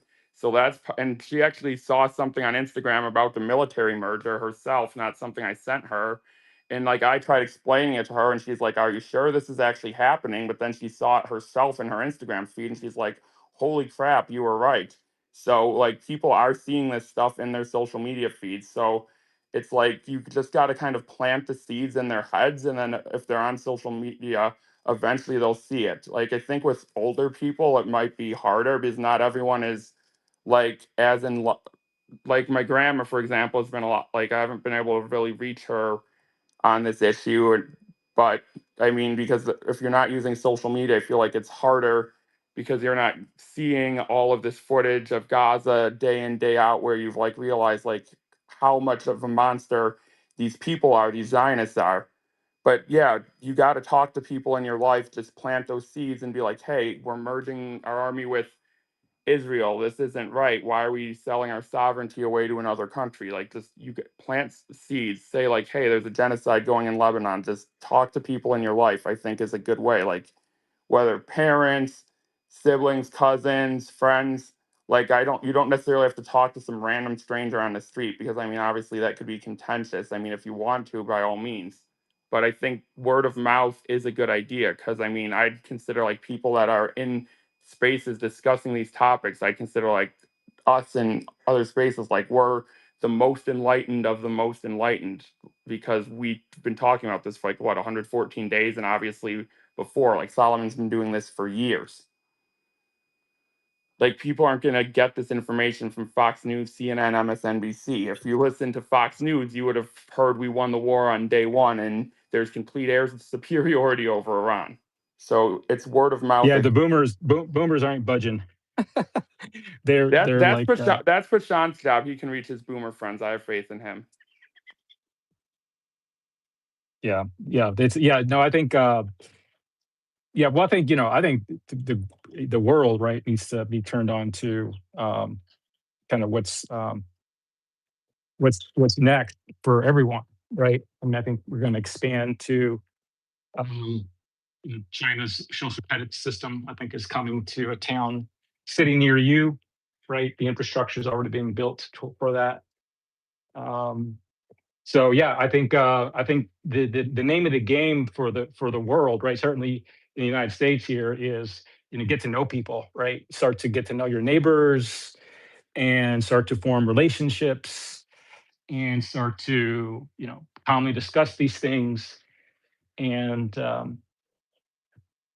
yeah, and because I think that's what's going to be needed, especially if we have some kind of a shortage in food, right?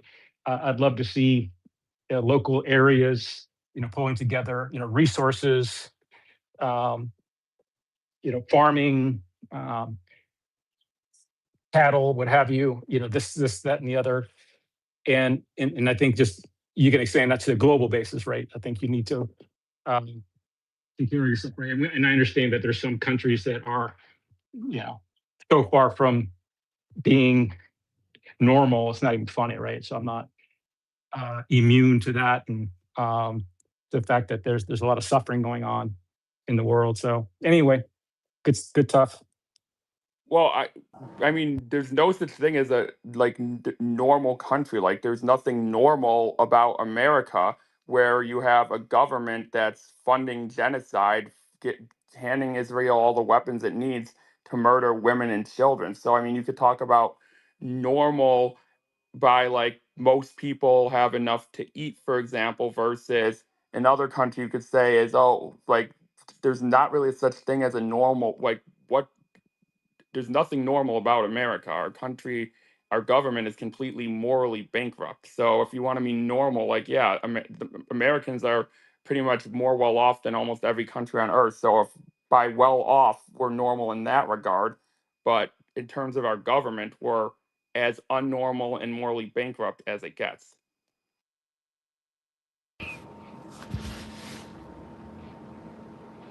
Prashant, you had your hand up? Yeah, I did. Yeah, I mean, I agree with what Andy said. I mean, we got to face the reality that the government in the United States is the most morally corrupt government on the planet right now. You know, and the only reason Israel gets away with what they do is because the immoral, corrupt U.S. government backs them up. If they didn't, Israel wouldn't stand a chance unless they found somebody else to do what U.S. is doing for them. So Andy is completely right, and it's good to see a younger man understand that the United States is the most immoral, corrupt, dark, evil government, maybe in history, because we're the biggest. You know, and we were at one point, you know, the most advanced economy, the most advanced country in a lot of the ways that an advanced economy brings you. But related to what Mark just said, I wish some Wall Street people would understand that there are so many more dangers that are going to make this country fail. And they're related to what Mark was talking about, agriculture.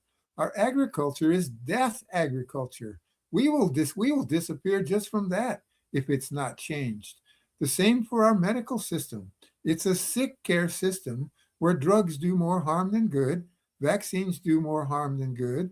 Our food system, our food processing system it's decrepit, and that's putting it kindly. We're the sickest nation on the planet. We're supposed to be the most advanced, but we're the sickest of all developed nations on the planet. And it's for two of the three reasons I just said. Our farming is death farming. Our medical system is death medical system. Our food system is death food system. And nobody's even really talking about that. We're all talking about our war crimes, which are horrible. But if we don't address those other three issues, America won't last. It'll disappear. Period. End of story. Yeah, let's go to One Astat. example Let's of go to Astat. Astat, jump in. Give us your thoughts.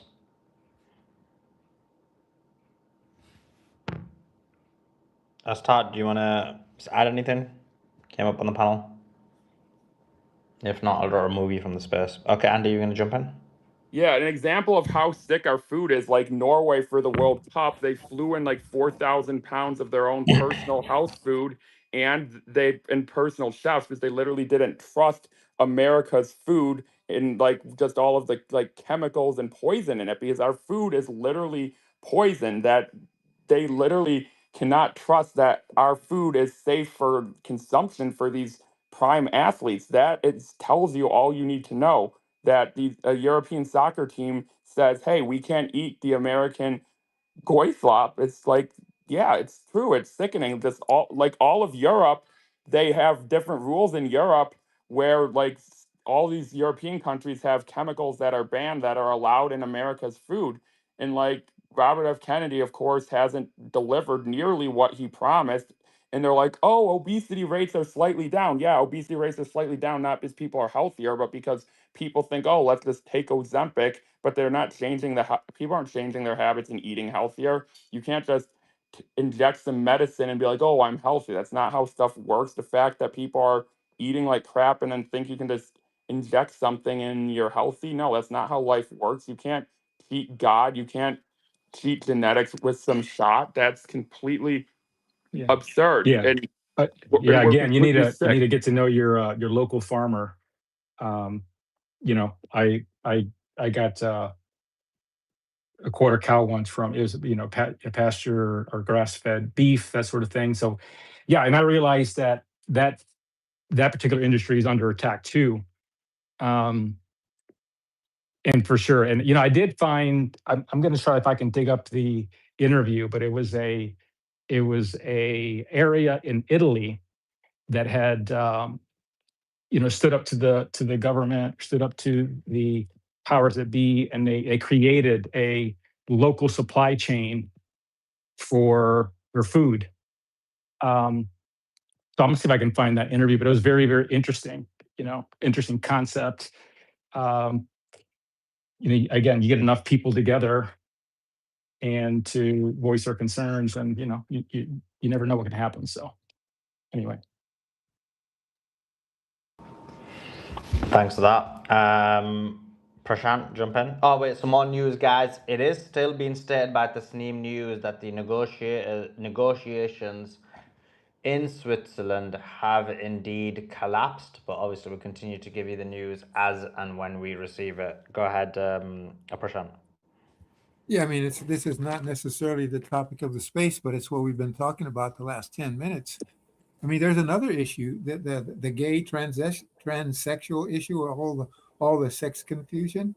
There's a woman, Dr. Judy Mikovits. She was one of the top. Okay, this is just way off topic. I'll let the food discussion go on. Look, I get it. Okay, fine. I'll stop. Yeah. It's an Look, there's important other issue. spaces where there's chit chat going on about various things, but this is a war space. Like, I let the discussion about the food go on, even though it wasn't really about it. But now it's just like every random topic. So, coming back to the actual war that's going on. Let me give you some more news. Let me bring some people up as well. Okay. 1 second. Let me give you some news.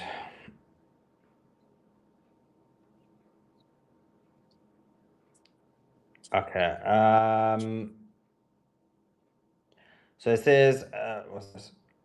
Yeah. So there's expected. They're saying according to TASS, which is Russian. They say technical consultations in Switzerland are not expected to resume on June 22nd after the collapse of the political track in Washington and Tehran. So that's more reports. So it means, I mean, the reporting that said the negotiations had continued, that was from Fox News and Axios. So that seems like it was fake and propaganda, but we'll have to wait and see. Treater did say as well, so I'll have to ask him about that when we have him in on Wednesday.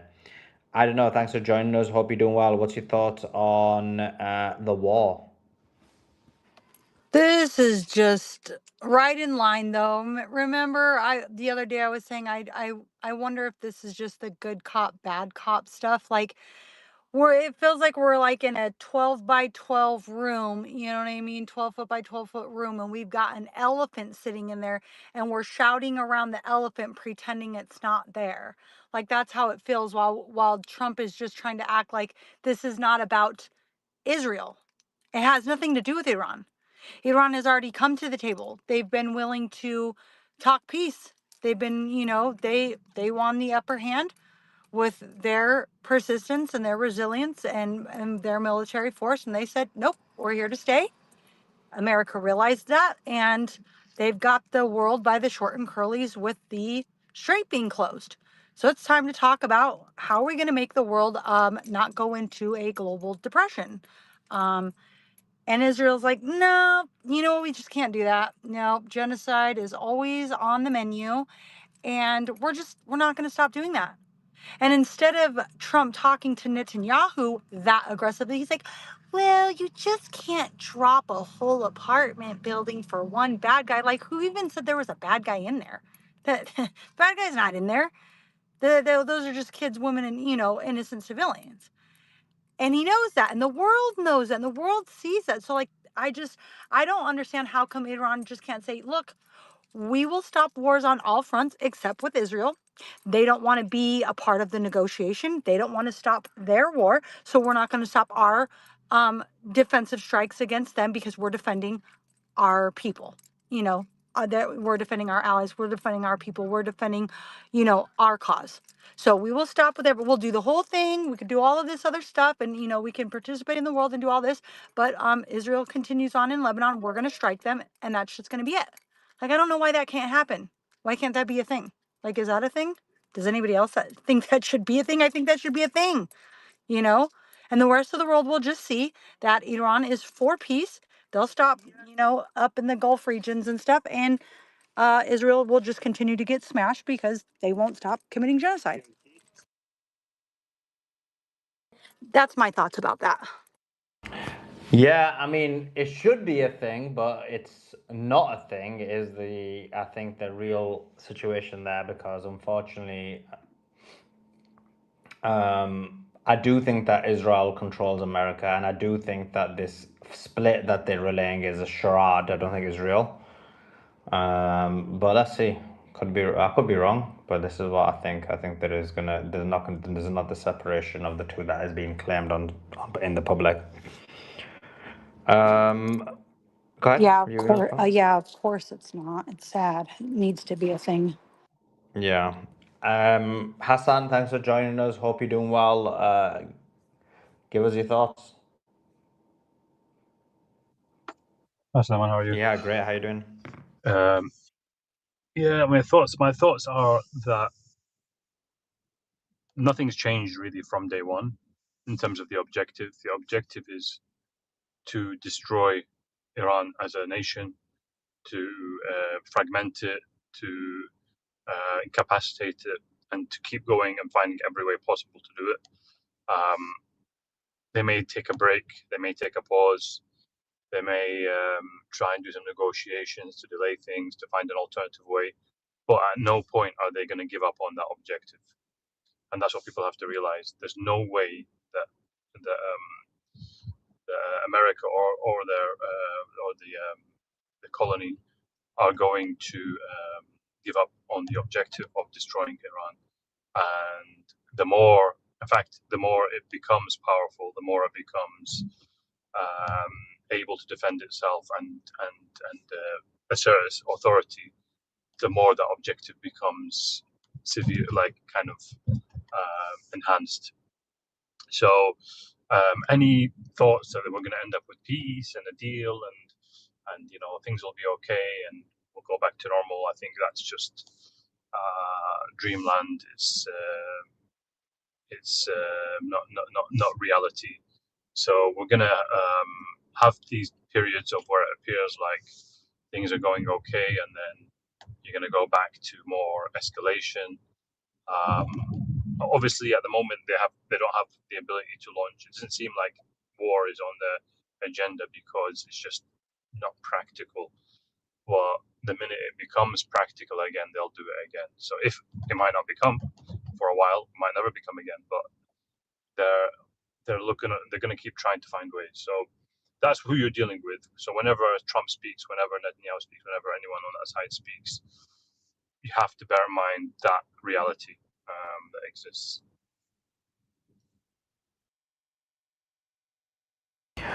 What's your thoughts about this this alleged split between US and Israel? Like, do you believe it? Do you think it's legit? Do you think there is this kind of disagreement between Vance and Trump and Netanyahu, or what do you think is going on there? I think there's two sides to it. I think the reality is they are both cooperating and collaborating and working with each other. So that's on one side, that you can't believe any of this. It's like a Hollywood movie that they're trying to present to you, that they're falling out. It's not real. What is real is that they're struggling to reconcile two things. One is how to save the American economy and the world economy, and then also further the objectives of the project. So the American administration is captive to that. But any idea that there's a falling out, we've seen it happen many times before, and it was always a lie. I don't really believe it that there's any falling out, but I do believe there's a genuine maybe kind of crack emerging there with what direction to go to, because one is like gonna end up in political kind of annihilation in the US, and the other is to continue the supporting the colony's objectives. So there is definitely a kind of dilemma there. There's definitely 100% there's a dilemma of what direction to go on to, but that doesn't really translate into an actual split. It's just they're trying to figure out what way to proceed with the objective. One side will say we need to do it this way, and the other side will say we need to do it that way. That's a split. That is actual split there of deciding which way do we go about the objective. Both have the same objective. Never doubt it for a second. And if there's any dispute, it's about how to achieve the objective.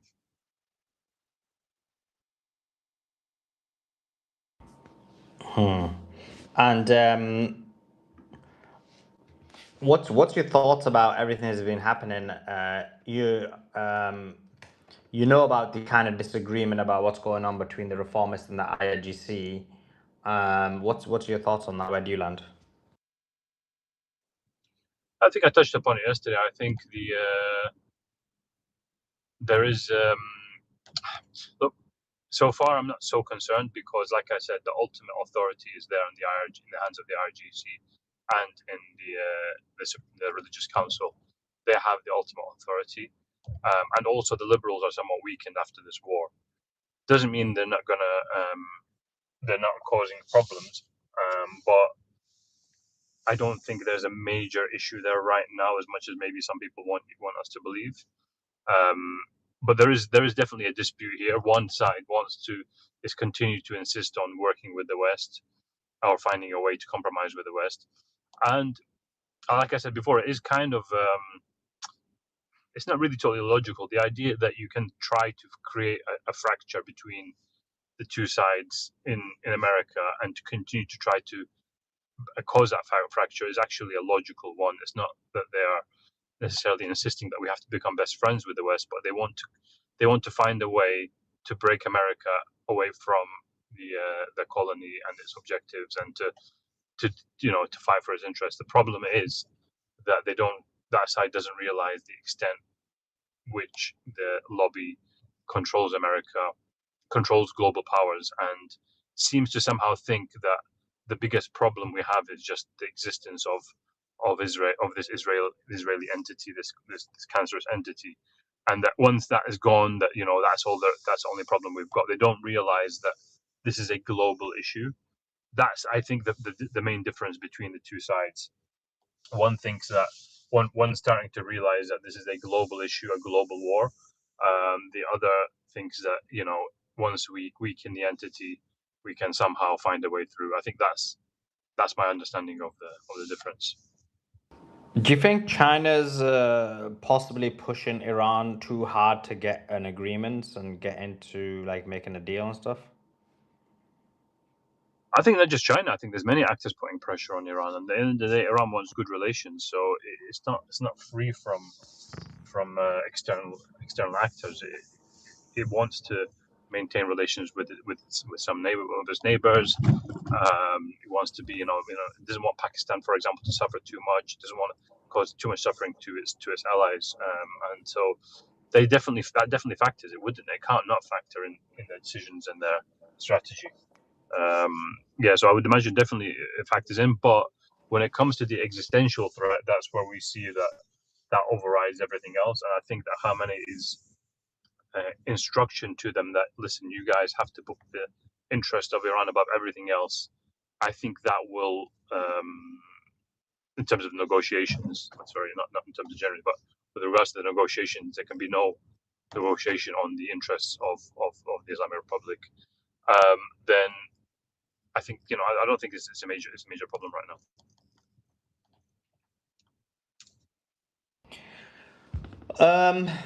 I mean, you're explaining it from Iran's perspective, right? So from Iran's perspective, I get why they are forced in some aspects to listen to China.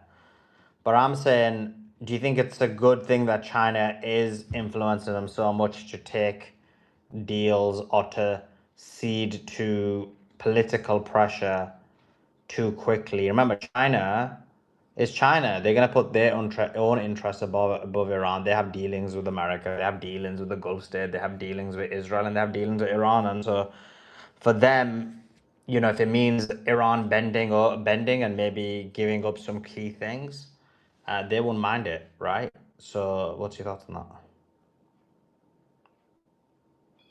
I don't think Iran is necessarily bending to exactly what China wants. I think definitely it's a factor, but I don't think they're able to override the national interest of the Islamic Republic, they definitely speak to them, definitely take it into account. But I don't see China sitting there instructing Iran or forcing them to do anything. They might apply pressure in certain situations, but I don't think that's overriding. I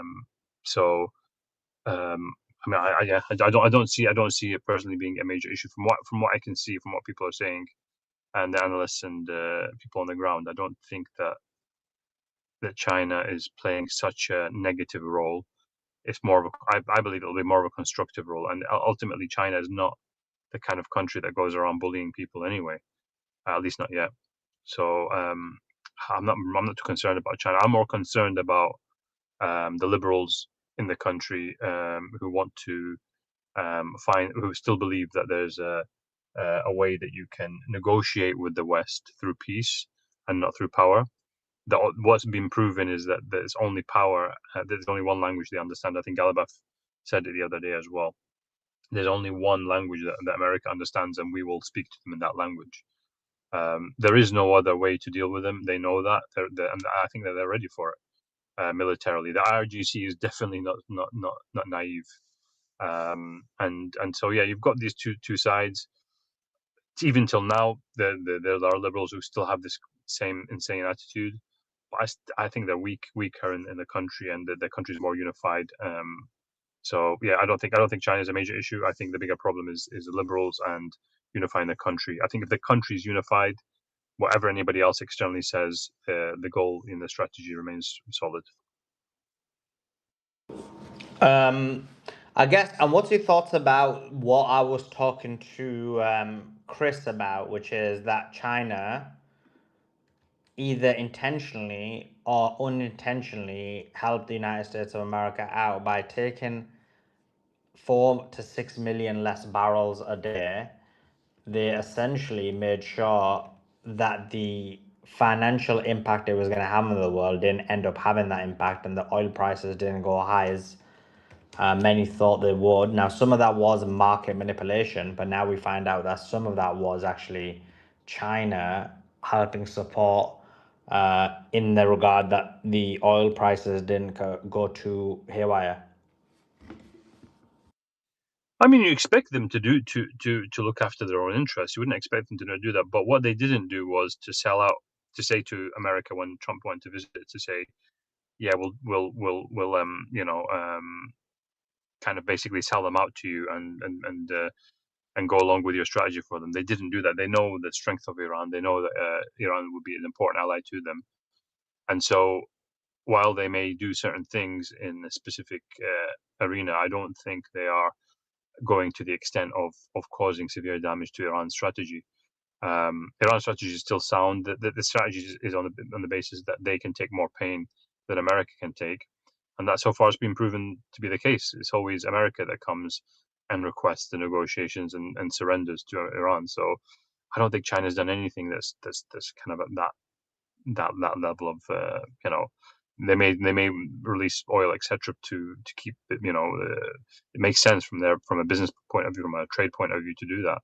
But ultimately, it doesn't change the outcome. That's the point. That's the point. So it just demonstrates my point again, that what they're doing is, even if Iran's their ally, look, let's be clear on this.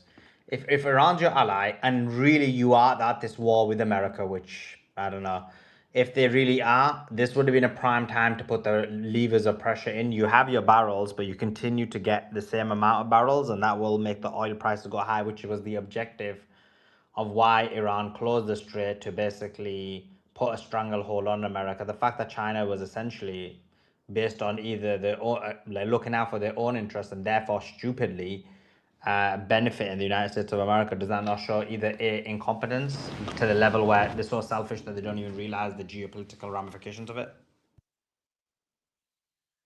I think we sometimes overestimate the leverage Iran has, because geopolitics is very complicated. I'm talking about China, not Iran.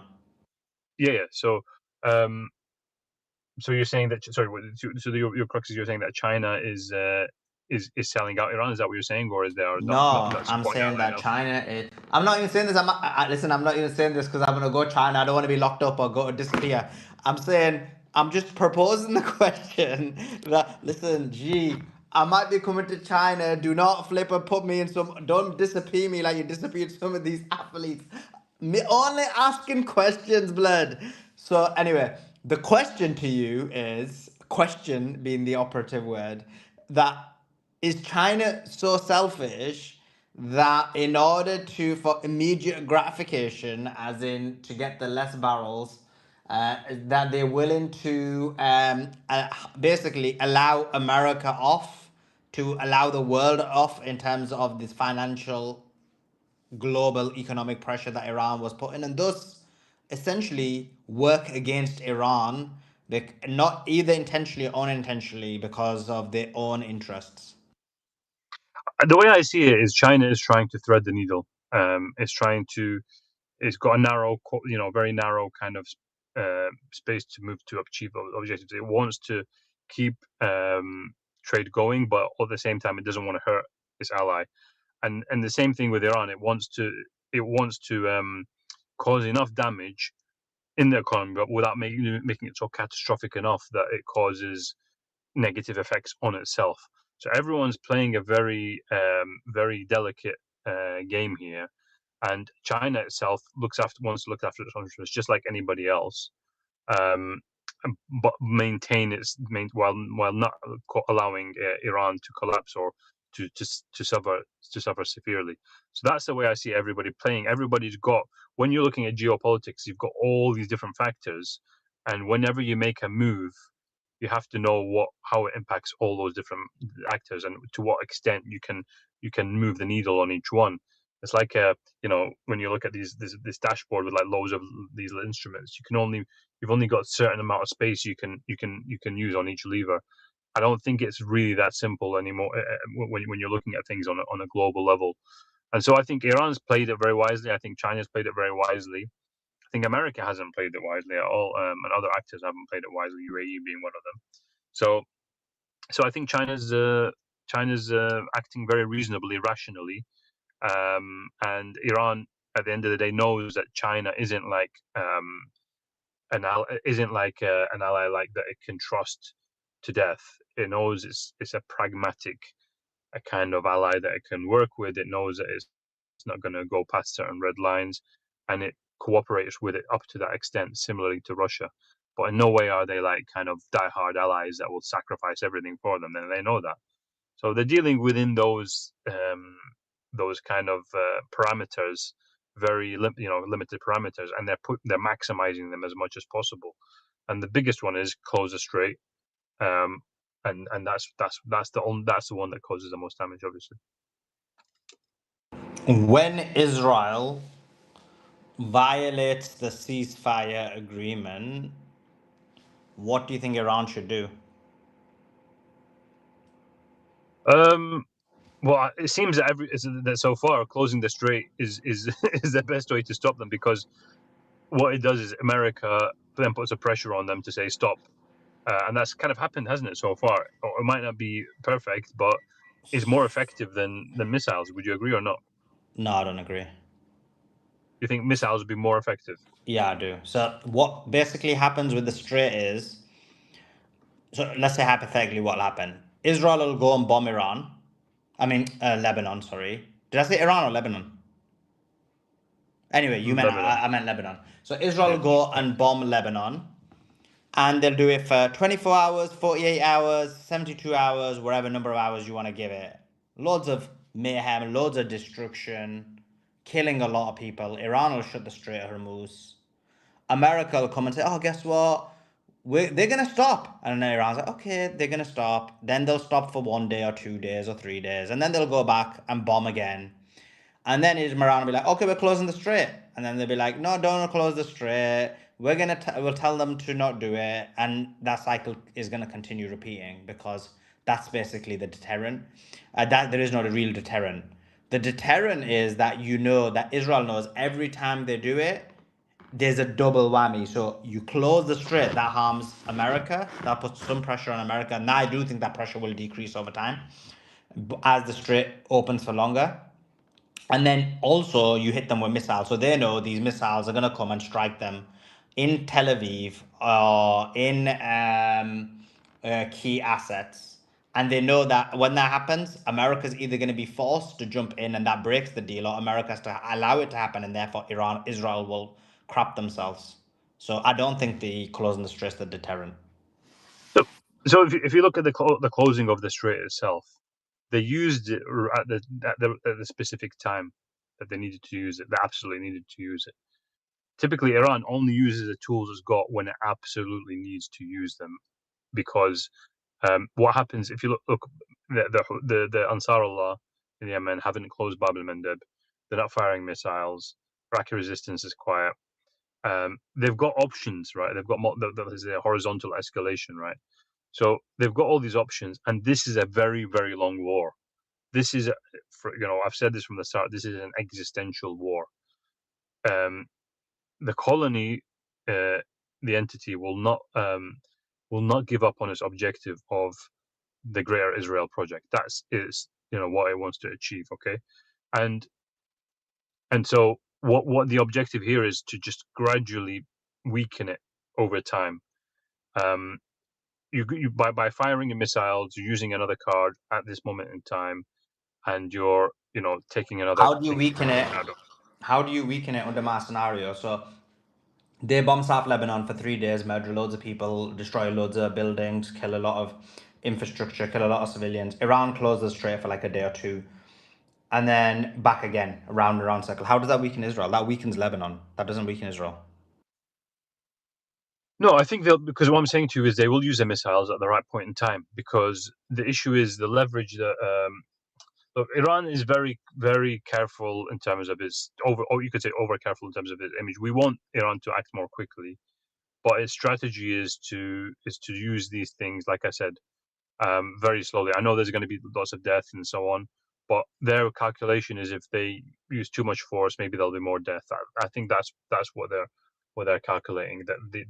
And also there's always that risk of the nuclear weapon. So I think there's other factors at play here. I don't think it's just. I agree with that when people say death, blah blah blah. But I'm saying, where's the deterrent in my scenario?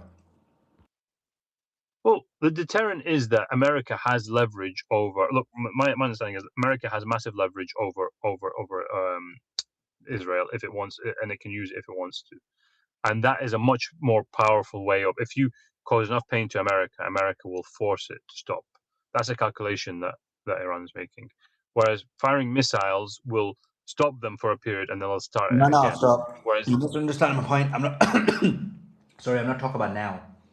I'm saying next time. So your point is, so it's back to the same point. So I'm saying, in this scenario, how does this stop? How does this harm Israel? Because you said it's a long war, and this will harm Israel.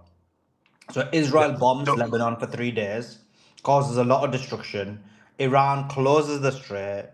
America goes to Iran, says, "Oh, guess what? We're gonna talk to Israel." So they talk to Israel. Israel's a ceasefire again. Israel ceasefires for 48 hours. Then Israel, after 48 hours, bombs Lebanon for another 72 hours. Iran says, "I'm shutting the strait." America says, "Don't worry, we're going to speak to Israel." Israel says, "We're not bombing for 48 hours." And then rinse, repeat, rinse, repeat. How does that weaken Israel? Well, so the way I see it, this is the way I see it weakening Israel, is that every time this happens, and we saw what happened with the when they hit the Beirut the second time, is they added more points to the MOU, or they add more like requirements. There was and it no basically points. There was no. What was the new points added to the MOU? So they're adding new points that added to MOU that actually happened. So I think the withdrawal from Lebanon, I think, was added after they hit Beirut, right? Has it happened? No, it hasn't happened. But listen. Let me finish. Let me explain. So what's going to happen? What's happened this time is they've started attacking. They said, okay, now we're going to close the strait. Not only do they need to cease fire, but they also have to withdraw. Before it was they only need to cease fire. Okay, so if the issue is that I agree that it's been added to a piece of paper. Yeah. I'm saying it hasn't happened. So anything that they say but now that's what I'm saying to you. Now when they close the strait, they've put extra conditions on it for them to open up. So it's a gradual, like, iterative approach to adding more, making it more and more difficult. The more you escalate, the more we use this leverage to increase the conditions on you. That's the way they're approaching it. So now they're not going to open the strait until they start withdrawing. Before it was you need to cease fire. So the strait is going to remain open now until they withdraw. Now, as soon as they start withdrawing, yes, they might start attacking again, but then they'll close the strait and they'll say, okay, you have to completely withdraw now, and you have to do X, Y, Z, for example. So we never remember So that what we makes had. sense. That makes a lot of Yeah. sense. So, and they Yeah. need to do what you said. I agree with that. If they do that, But the issue is that this is the way it is. So every time if you add two, it's like one from the Americans' no, perspective. I'm not They saying take one about. step. No, Yeah. Hassan, I'm not talking about putting it on paper. I'm saying if the next time Israel bombs Lebanon, they're like, okay, this time they need to leave Lebanon before we open the strait. Then I think that's a good move. I agree with you. But that's what's already happened right this time. They've It said we're not hasn't going happened. to. It hasn't happened. Has it not happened? And they've said that we They've won't opened open the the strait strait. until They've already. has it been opened again? Well, Professor Morandi said to me it's open. I don't know if he was misinformed, but he did say it's opened. So my understanding was that from the negotiator, he said until they withdraw, we're not opening the strait because it added the extra condition. This is the way they're approaching it, in my view. And by the way, this might take a few times for this to happen. But if every time they add an extra condition, it's like they're taking one step forwards and they're taking two steps backwards.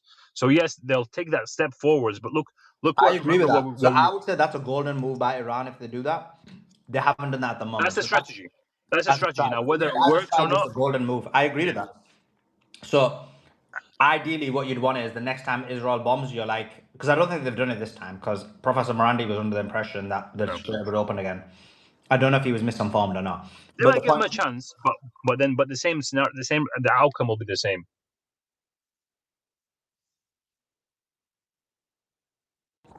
Yeah, I mean, if they do that, that's a golden move because you don't need to go to missiles. You could be like, but they need to do that. That's the point. So the next time Israel bombs Lebanon, you're like, if you do not, until Israel doesn't withdraw, we're not going to open the strait. And then when they don't open, then the strait doesn't open, right? So that would be the golden move to make. Then you don't need the missiles, but let's see if they make that move. But that would be a golden move to make. And by the way, look, the thing in Netanyahu's head, and you have to realize that when they said there was a big move that happened, and this was like monumental, I still don't think a lot of people realize the impact of that move was when they tied the two fronts, and they said if you hit Beirut, we will hit. Now people will say, well, why didn't they say the south? The point is, as soon as you start using that leverage to tie the fronts, then the next time around, the ultimate objective, obviously, and Netanyahu knows this, and the Israelis know this, is that they will say one day, if you don't stop expanding in the West Bank, we're gonna do X. If you don't stop killing in Gaza, we're gonna do X. It might take a long time to get there, but their calculation is this is the most efficient way to get there, and there's no quicker way to do it because geopolitics doesn't operate on the lightning speeds that we want it to operate, and they have to do it in whatever means and capacity they've got, taking into account the limitations they have, the pressures they've got. Point.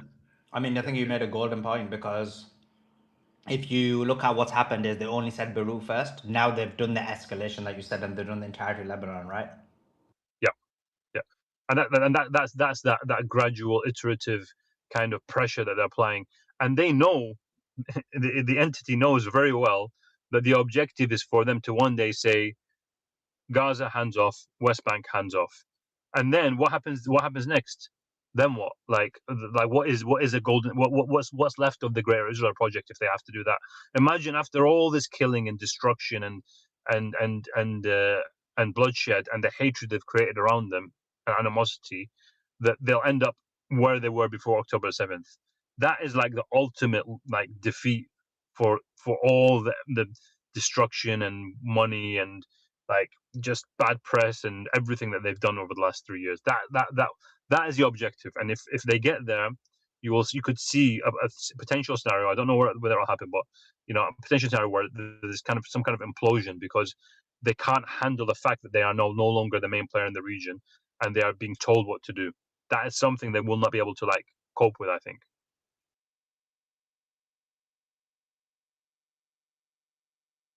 Yeah, I mean, I think you made a golden point there. The only thing that could be, but I agree with your point. It's a good point. The only thing that would be the counter is there's also from Iran's side a race against time, right? And that is, for example, Although I don't think this is going to happen. But hypothetically speaking, if a deal is made within the 60 days, then they have a deal, isn't it? Then you don't really have that ability to leverage. But I guess your argument against that would be, well, then this is Israel breaking that deal, right? Yeah, look, they can only do what they can do, and I think that so far the strategy's worked, and Israel will continue to breach, but I think Iran sees that now as an advantage. I don't think it sees that as a disadvantage. They're kind of playing into their hands. There's clearly a game of chess going on, and I don't think Israel's winning it.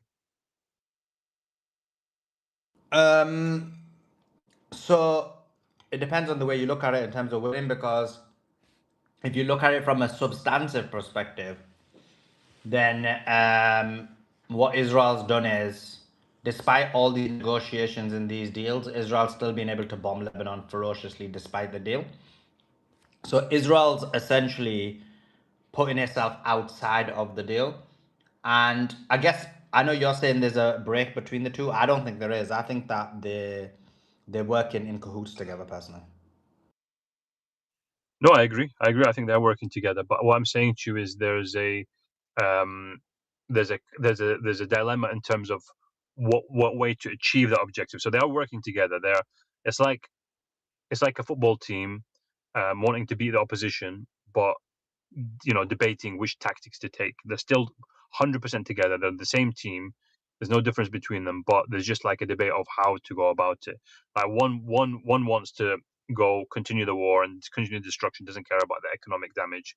The other one wants to kind of limit the economic damage and find another way to achieve the objective. That's the kind of fracturing I'm talking about. It's not a fracturing of we've given up on you, we don't want this project, you guys are evil, blah blah. No, there's no chance of that. They are both in it on it together. Also, to add to your point, right, the reports say that the negotiators gave the supreme leader 6 points, right? 6 points on how they would react in XYZ circumstance. Wherever that was, that seems like he was okay with it, right? Because he gave its approval.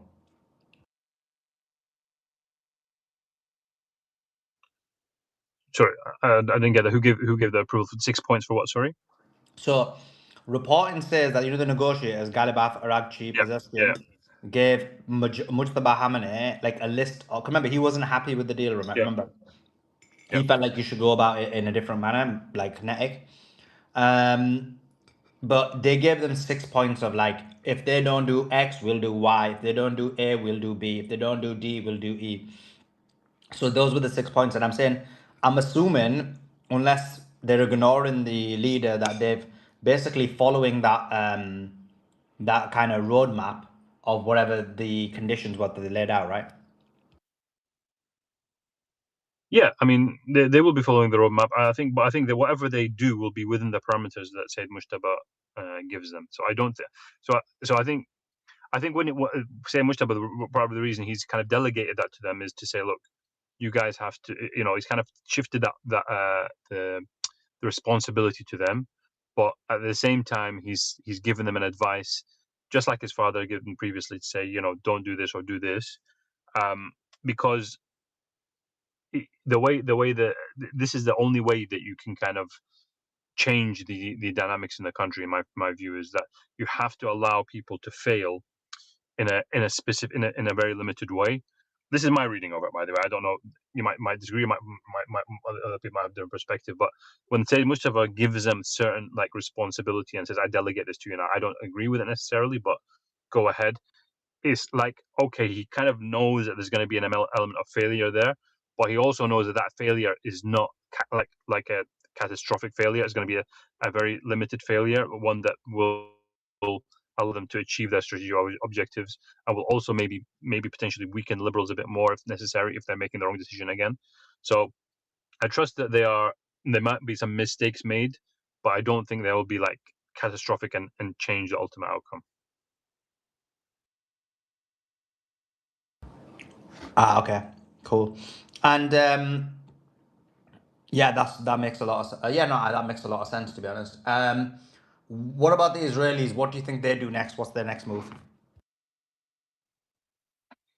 I mean, if you're in their position, it's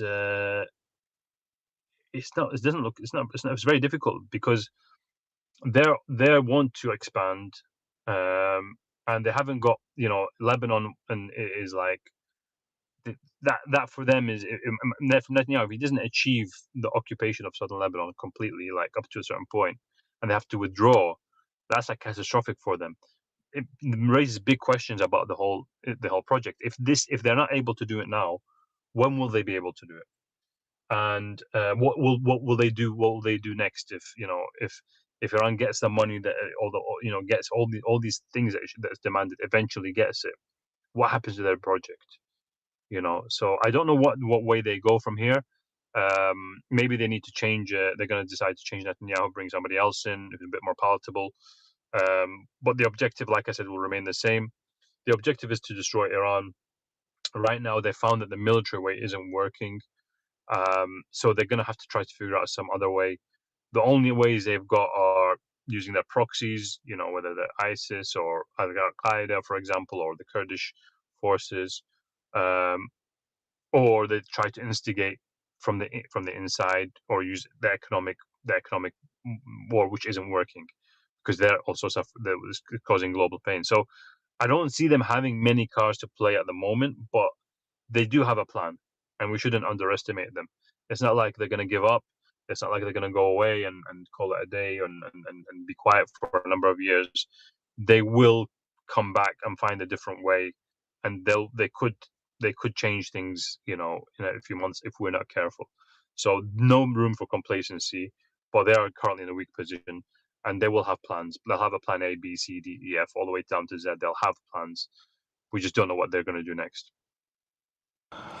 But I guess what I'm trying to ask is, when do you think they're going to break the ceasefire? I mean, I don't know. It's anybody's guess. I think they will. They may give it some time before they break it again and do it in a limited way, like they did with Beirut. Like they'll test the waters again, without going full. So they'll be like, we're still doing this, but we still have the ability to do whatever we want. They want to be able to say we can do what we want whenever we want, and they can't accept that somebody can stop them from doing that. So they'll have to find a way to do an assassination. Like I can imagine just starting doing assassinations in the region again. They'll continue to divert more pain more towards Gaza. So they might increase Gaza a bit, decrease Lebanon a bit. And so they'll try to play that narrow path of gradual escalation again, of we'll hit this, we'll hit that, you're not going to respond. So I imagine maybe there'll be a slight de-escalation, but then they'll start escalating gradually again. Do you not think that Trump's creating the roadmap already for these attacks to come? Because I remember his tweet today when he was like, Iran needs to pay, the proxy it pays so much for, they need to get them in order, or we're going to bomb you, blah, blah, blah, blah, blah, blah. So isn't he already created the atmosphere for when Israel does hit?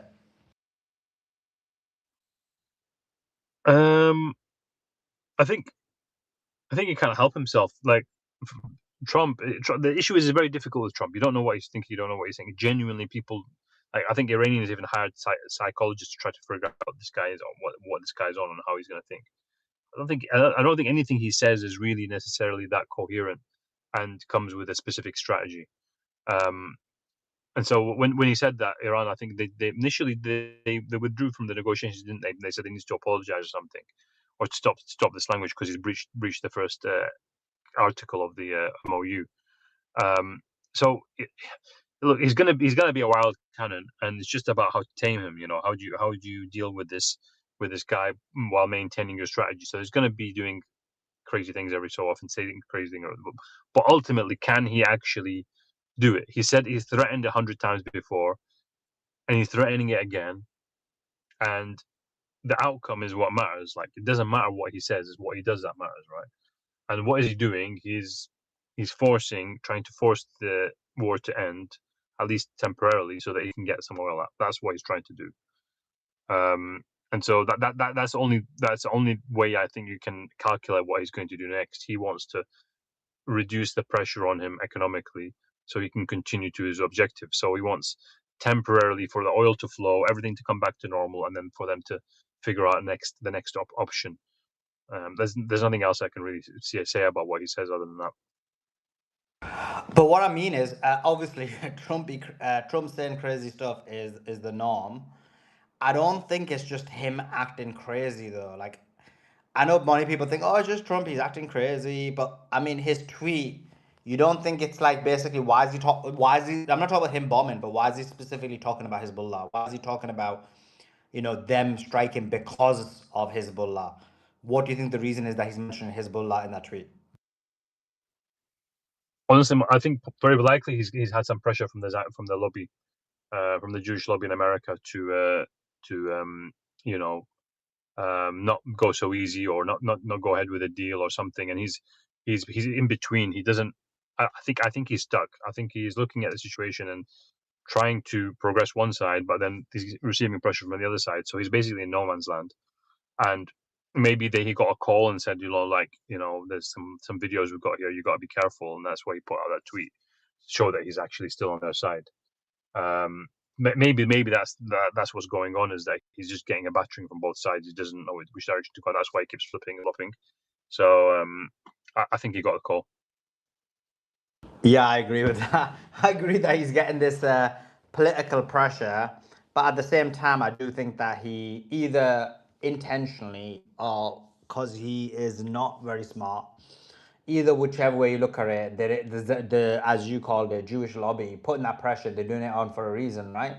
And the reason is to manufacture consent that actually it's Hezbollah's not under control, and because Iran's not being able to keep them under control, that's why Israel's bombing. Do you get my point? Yeah, absolutely. But the thing is, I think the negative media, maybe the lobby said it went too far for them, although it was orchestrated and probably a play and just theatrics. But maybe they wanted to say, you have to show some support for us now. You can't go that far. Maybe because he couldn't. Sometimes he's very loose with his tongue.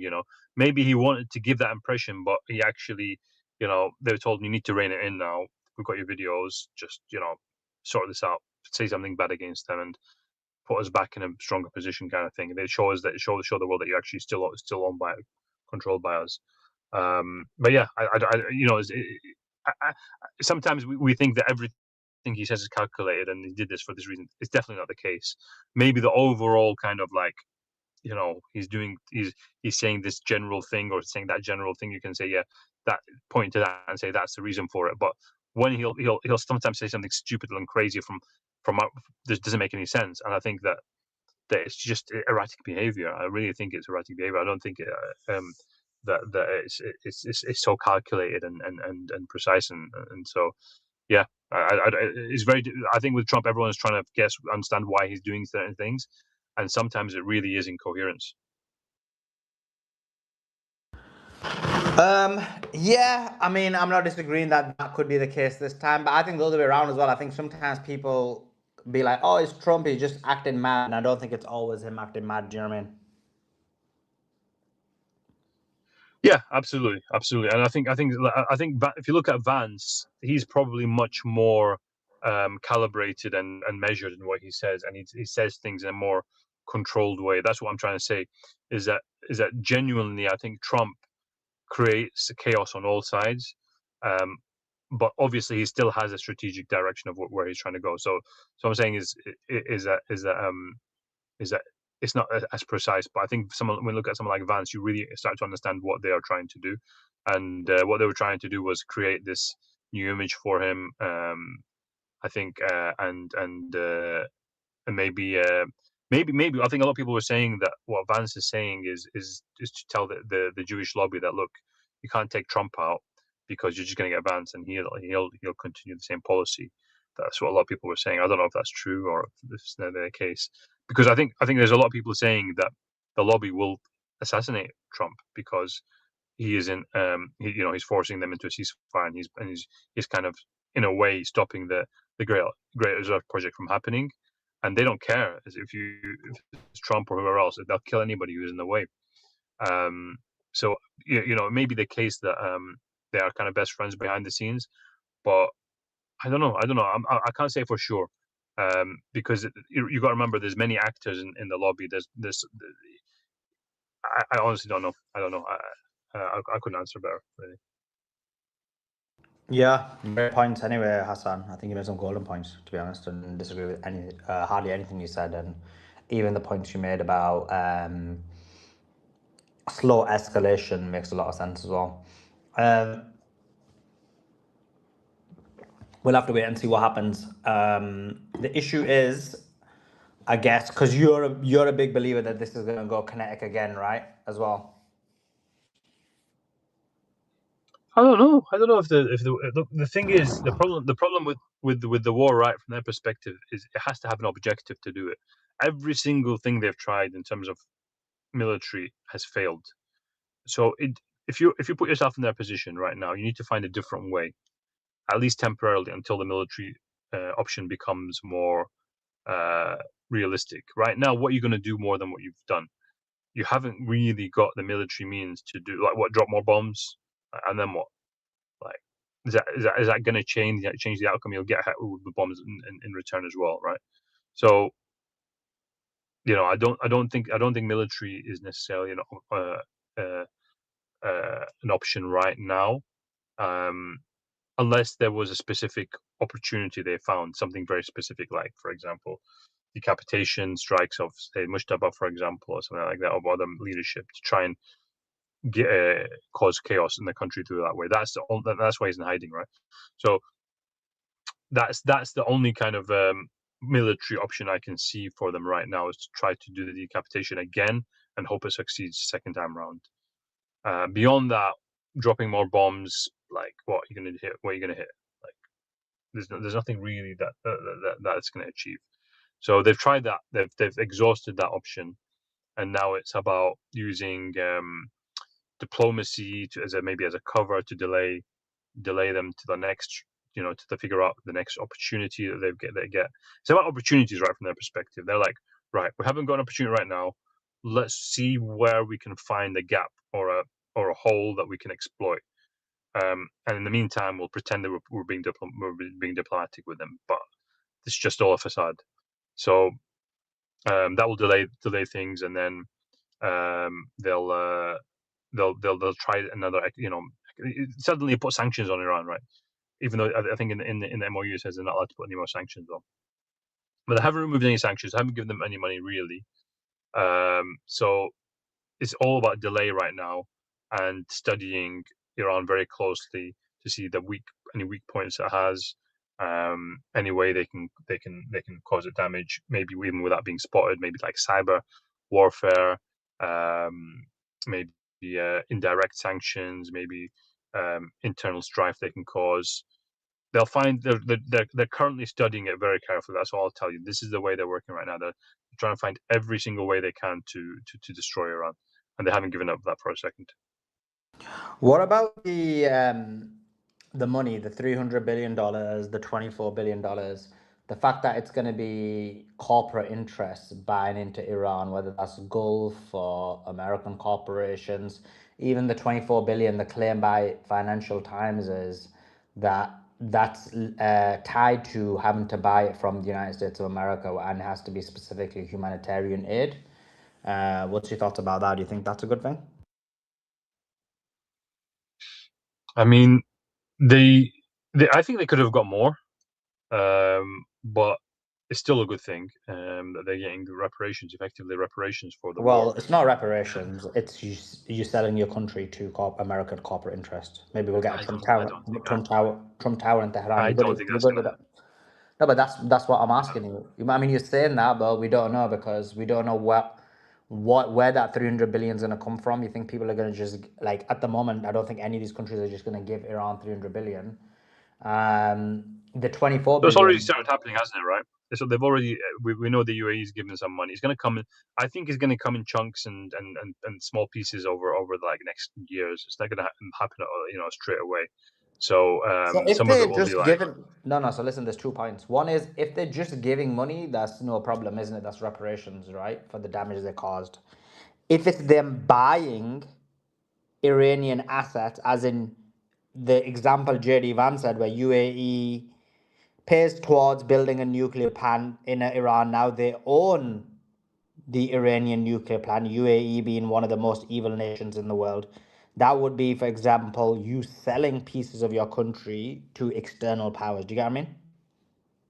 Absolutely, yeah. I think that's what the kind of neoliberal economics of some of the liberals is based upon. But I really don't think that the Iran has managed to keep the sovereignty this whole time, and I just don't see it giving that up at the point it's got maximum leverage. I think it will make sure that any money it receives doesn't have such ties to it, and something such come with all these different conditions and yeah. So I just don't see that happening. I think it will.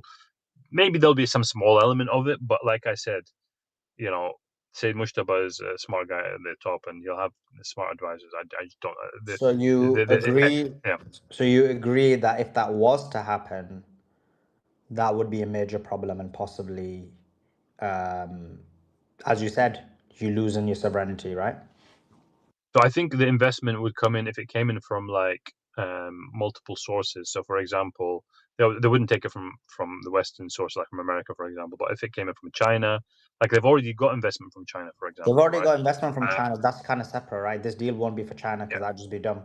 I'm talking about, for example, it could be American corporate, but okay, let's put that aside because we just don't know about that. But UAE, so JD Vance gave a very good example of what they're thinking. UAE pays $100 million for a plant in Iran, nuclear plant. They now have shares and controlling over that plant, nuclear plant.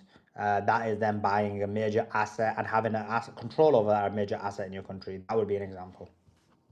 Well, look, if they did such a deal with the UAE, that would be I think that would be stupid, obviously. But I just don't see it happening.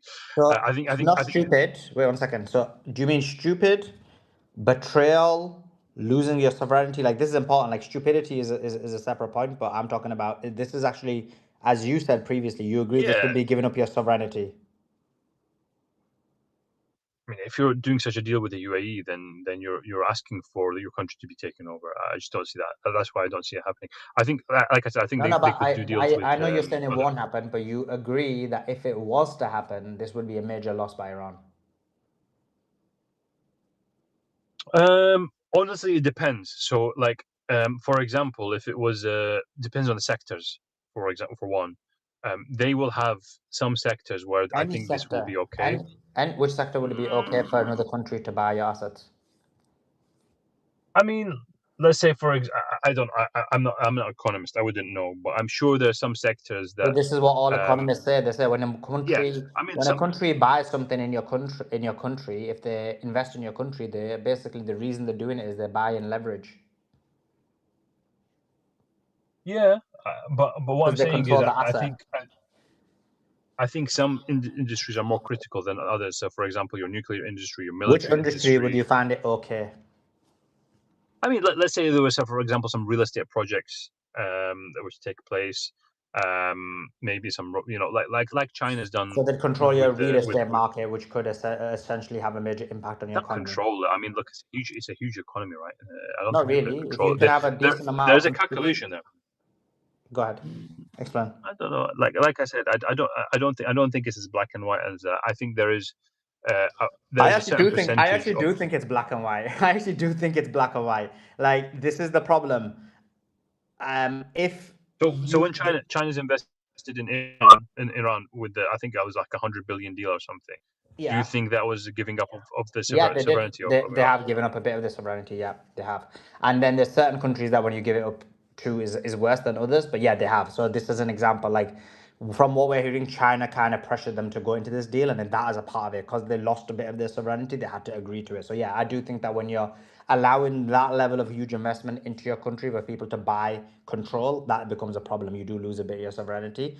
Now, the issue is if you're losing your sovereignty to the Gulf states and to America, then I think that's an even major problem because then it's like, I mean, these people are not good. These people are not horrible. Look at what they do with the world. Look at the murder and mayhem that the Emirates have done throughout the world. So we saw that the UAE has, Simon was on here. It's not been on for a while, maybe because the deal hasn't happened for 4 months. We saw when the UAE did what was I going to say again? Slip my mind what I was going to say about, but with the UAE did a deal with which country did it do with? Sorry, my point is completely slipped my mind. I did have a point there, but Are you talking about the UAE doing a deal with Iran before this? Is that what you're talking about? All right, sorry. What Simon was saying was the UAE and Iran they're kind of economically dependent on each other, and Iran has a huge amount of assets. Go ahead. Sorry, I interrupted. In the UAE, which is true. So Iran did have assets in the UAE, right, in wealth and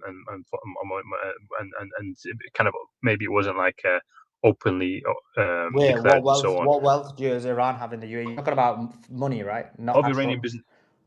A lot of Iran's wealth was they had investments in the UAE. They had what investments does Iran have in the UAE? What investments does Iran have in the UAE? Sorry, go ahead. Go ahead, Hassan. Yeah, I believe that this is one of the things they definitely had like economic ties with the UAE. Yeah, right? They did. So the ones I know about, this is what I'm asking. I'm not saying I know for a fact, right? But from my understanding, what it is what the UAE is a financial hub, and the UAE essentially partakes in criminality and criminal behavior. And so if you want dark money to get through any kind of financial mechanism, then the UAE is used to do so. So Iran, unfortunately for them, was under severe sanctions because of the terrorism that has been applied to them. And so what the UAE would do, and it's not because they had a special relationship with Iran, they're just basically like a mafia. You know what I mean? You go to the street, you go to the mafia. If I go to the mafia, you go to the mafia. It don't mean you're friends with the mafia. They may give you a loan and put a bit of, was it VIG is it called or something on it, and they may give me a loan. It don't mean they love you. It doesn't mean you got to deal with them. It means you're desperate and you've took a loan from them, right? So essentially what happened was Iran, in order to circumvent the sanctions in terms of to get their money through different mechanisms, would use the financial sector in Qatar. And obviously what the Emiratis did was they did, in some of the money, they did freeze it, but not all of it. So they end up allowing some of it to go through and that kind of stuff. So that's what was happening. So I don't see that as trade. There may be other trade, I don't know, but that's what it was. They kind of made it look like there was trade, but that's what it was when I had to look into it. Now there could be something else. That's why I was genuinely asking. I wasn't trying to be like, what is it? But I don't know about sure. real estate that they've actually got a bit of. So what I do know is that the Iran has. But that's not trade. That's not trade. That's like just to give you the example. So that's like for example, the thing would be like, Hassan, you take a loan from a mafia boss, and the mafia boss, gives you whatever percentage. Next thing you know, the mafia boss like kills one of your family members. You ain't gonna be like, oh, he gave me a loan, I'm not gonna hit him. You're gonna smash him, right? On the other hand, if the mafia boss, I don't know, owns your house, owns your sister's career, your brother's career, your mother's career, your life, you can't even eat without him knowing. You're not gonna go and, I don't know, shoot one of the mafia boss's friends because of X, Y, and Z, because now they control your life, and that's where the difference is. You know what I mean? Yeah, I mean, look, the thing is, I'm not an economist, but what I'm saying is, I think that there must be a way to operate this, to make it so that you don't give your sovereignty up, and to make sure it's, for example, specific sectors, certain percentages. I don't know exactly how it works, but what I'm saying is, I don't think it is that black and white, because you've got a huge economy, and the other thing is, you need to work. The pragmatic thing is, you need to work with the right companies to, for example, extract oil and so on. So how you devise that to make sure that the sovereignty is maintained, I don't know, but it also does need, in the reverse, investment for it to work. So whether that investment comes from China or it should really be coming from the East, not from the West, because they're the ones that Iran will more like to trust, right? So I think that they will have to do that one way or another, and open the market up, but very gradually, in a way to maintain its sovereignty. So I think that's possible, but and I'm not disagreeing that it's difficult to do it, but I don't think there's a way of like you kind of just completely staying in this completely self-sufficient state if you want to economically develop. But at the same time, you don't want to be a neoliberal and make it so that you just open your economy up to the whole world, like like other countries do. So yeah, I think there is a middle ground here. Yeah, I mean, there's mechanism. As long as you put a mechanism where you retain control or whatever it is, that will be the main thing. Because like the Chinese method, right, where the Tesla factories that Musk has in there, they can just shut them down and presume that they have some kind of controlling interest over it, or I don't know how it works. Yeah, or you make it so that the ownership is 51% plus for Iranians, for example. That's another mechanism you can do. So any company's investments welcome, but but control remains with Iranian nationals, for example. Yeah, yeah, and then there's the ethical part. Like you don't want like certain murderous countries to be involved as well. So that's but I guess you can country when it gets to statecraft, it becomes a bit more harder to become ethical. So JJ says, sorry if I missed this information, but what are the confirmed deaths in Lebanon on both sides of the fighting? So according to people on the ground, the Israeli deaths are about 3,000, casualties are about 3,000, and the resistance is a few hundred, to answer your question, JJ. And in the last week, it was something like 100 to like about 3. So yeah. Yeah, anybody else? Great conversation, Hassan. Anything else you want to add? Nope. Okay. No, I'm done. Thanks. I think I've spoken enough today. Now it's a golden conversation. Ray, do you want to jump in on anything? Yeah, man. Suleiman, how are you doing?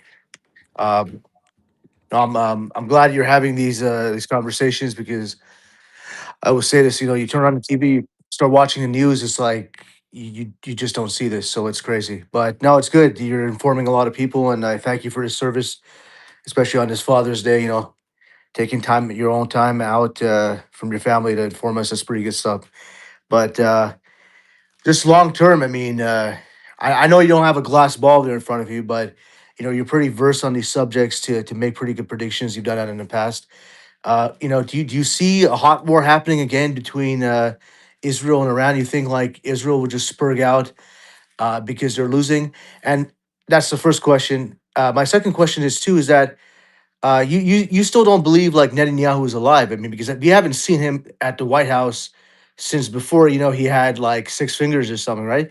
So yeah, I mean, Wait, that's not my opinion. Let's be clear. That's Beatrix's opinion. That's not my opinion. right. So you think he's alive in a bunker somewhere or in Germany? And I think he's alive. Yeah, I think he's alive.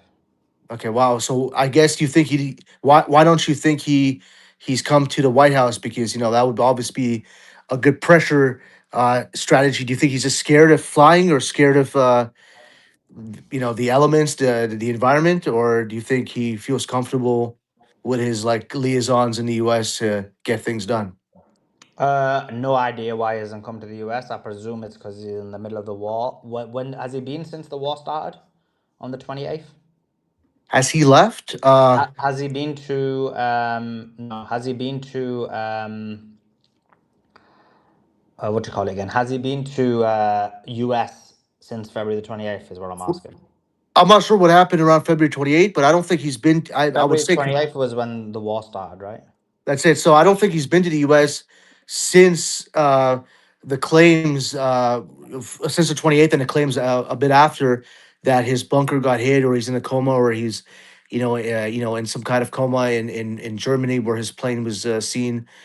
So the irony too, being in a bunker in Germany during a war.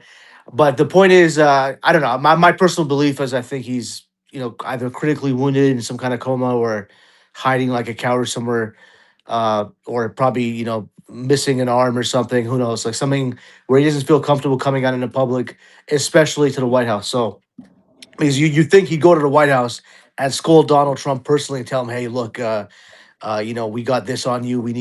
You can't be going, soft in Iran, this, and this. Publicly, a public humiliation ritual, having Donald Trump, pull the chair out for him, but he hasn't done that. So I mean, that's just my personal opinion. It's obviously, speculation but it was no, but that's it. I mean, I'm not sure. I mean, I things are pretty direct between Trump and Netanyahu. Obviously, Netanyahu doesn't respect Trump, and Trump is also like he's flexing his own will on Israel. Uh, and it's kind of like it's kind of like an abused dog on a leash. Obviously, sometimes you let go of the leash, dog's gonna still stay around, but eventually it's gonna like eventually leave. So I think that's what's happening with Trump. I mean, Netanyahu is basically Israel since the '70s. This is his war. Netanyahu is Israel in modern times, basically. And so I guess if he's gone or weak or whatever, all the people they have dirt on are kind of more free. But obviously, that blackmail is like money. It doesn't disappear. It obviously transfers hands, and who knows who's got the blackmail? Probably Ben Gavir and these guys, these nutcases, the religious right. It's crazy what's going on. I mean, and this is my last question. What do you think is going to happen with the? I know it's not the subject of this, but it's a similar subject. They're building a base in Gaza. I don't know if you want to answer that. I wonder what that's about. I mean, if there's something nefarious going on with that base, do you think it's maybe eventually it's going to switch hands, like one day that base is still going to be around and, maybe a more progressive person comes in the White House and that base may be used for real humanitarian efforts to relieve the suffering of Gazans, people in Gaza. Yeah. Maybe I'm just, positive like that, but I don't know. It would just be depressing to think that this base would be used to, force people to like, emigrate or something worse. I'm not sure. They're building it. It's moving forward. I don't know if you want to answer that question. I know it's has nothing.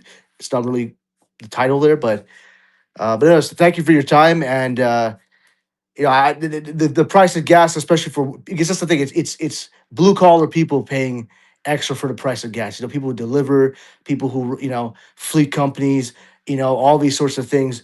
It's regular people paying transportation, all that for extra fuel. When you paying extra $40 in your tank of gas, it hurts. Students, what have you. So that's basically it. I hope it doesn't go back to that because extra $300 a month. Everybody can have that. But yeah.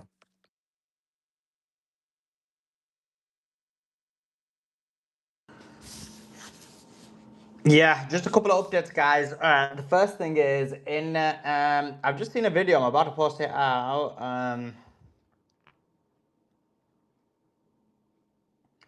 It's the Qatari minister refusing to shake the hands of JD Vance. That's really strange. That might tell you something. And then the other point is in Colombia, the election has happened, and the person that so Nabua won the election. Sorry, I'm wrong here. 1 second.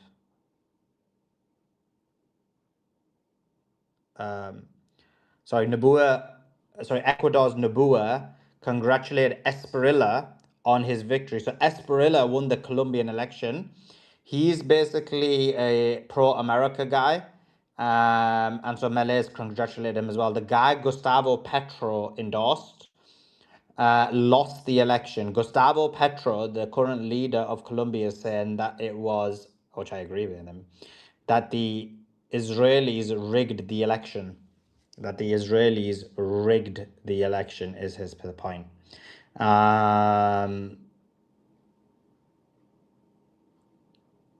So that's interesting. What's his name again? Gabriel, thanks for joining us. Hope you're doing well. Give us your thoughts. Yes, thank you for, do you guys hear me fine?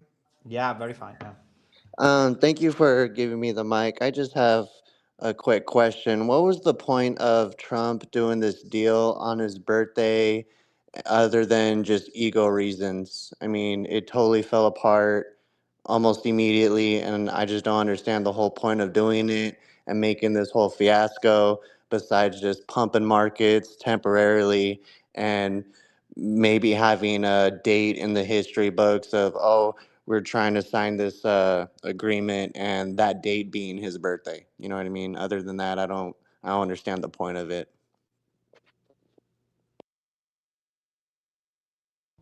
I mean, you answered your own question. Gotcha. I was just hoping it wasn't that simple. It is. It is that simple. What's your thoughts about the war? Well, I freaking hate it because I know who's pulling the strings in the back and who's really got the most say so. I mean, it was stupid to get involved in the beginning. Um, yeah, I don't like it, not one bit. I don't see no benefit. Um, I see it as another Iraq Part 2 type thing. There's no easy way to get out of this besides making some easy concessions towards the Iranians. Maybe they're getting paid more from the Strait of Hormuz deal rather than before they weren't. Yeah, it's just a whole mess. I don't like it at all. What do you think happens from now then?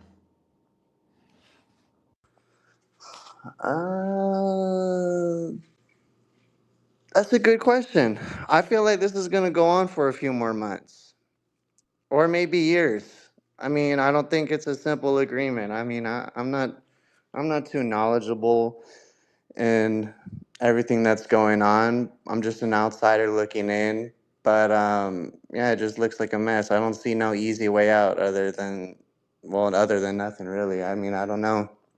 Yeah. Cool. Prashant, did you have your hand up before? Because I wasn't sure if you did. Yeah, I did. Suleiman. I mean, that was an incredibly golden conversation between you and Hassan. So many good points made. There were so many points made, I don't remember them. And I had my hand up because certain points I wanted to comment on, but there were so many of them that I don't even remember them all. But in the end and overall, it was a golden, intelligent conversation, I thought. I just can't emphasize that enough. I really felt that Hassan has a really, really, really good grip on the big picture and all the points that he was making. And when he didn't, he just said he didn't know. And that's a good thing. When you don't know, you don't pretend you do. And that's what Hassan was doing. So just overall, it was a great conversation, right on the point. And if I could remember any of the points that I wanted to comment on, I would comment on them, but I just can't remember them. Yeah, I like Hassan a lot. He's a great guy. He gets it for sure. Prashant, what I haven't asked you this question before, but what do you think happens from here? Oh. I hope what happens is what Hassan said, that Iran will take these little intelligent steps to put more and more pressure, and that they'll respond to any more indiscretions from Israel or the US. I think that Iran has the power in this situation unless the US and Israel go completely crazy. And that's what worries me. I think that Iran is, as I've said before, the rational actor in all of this.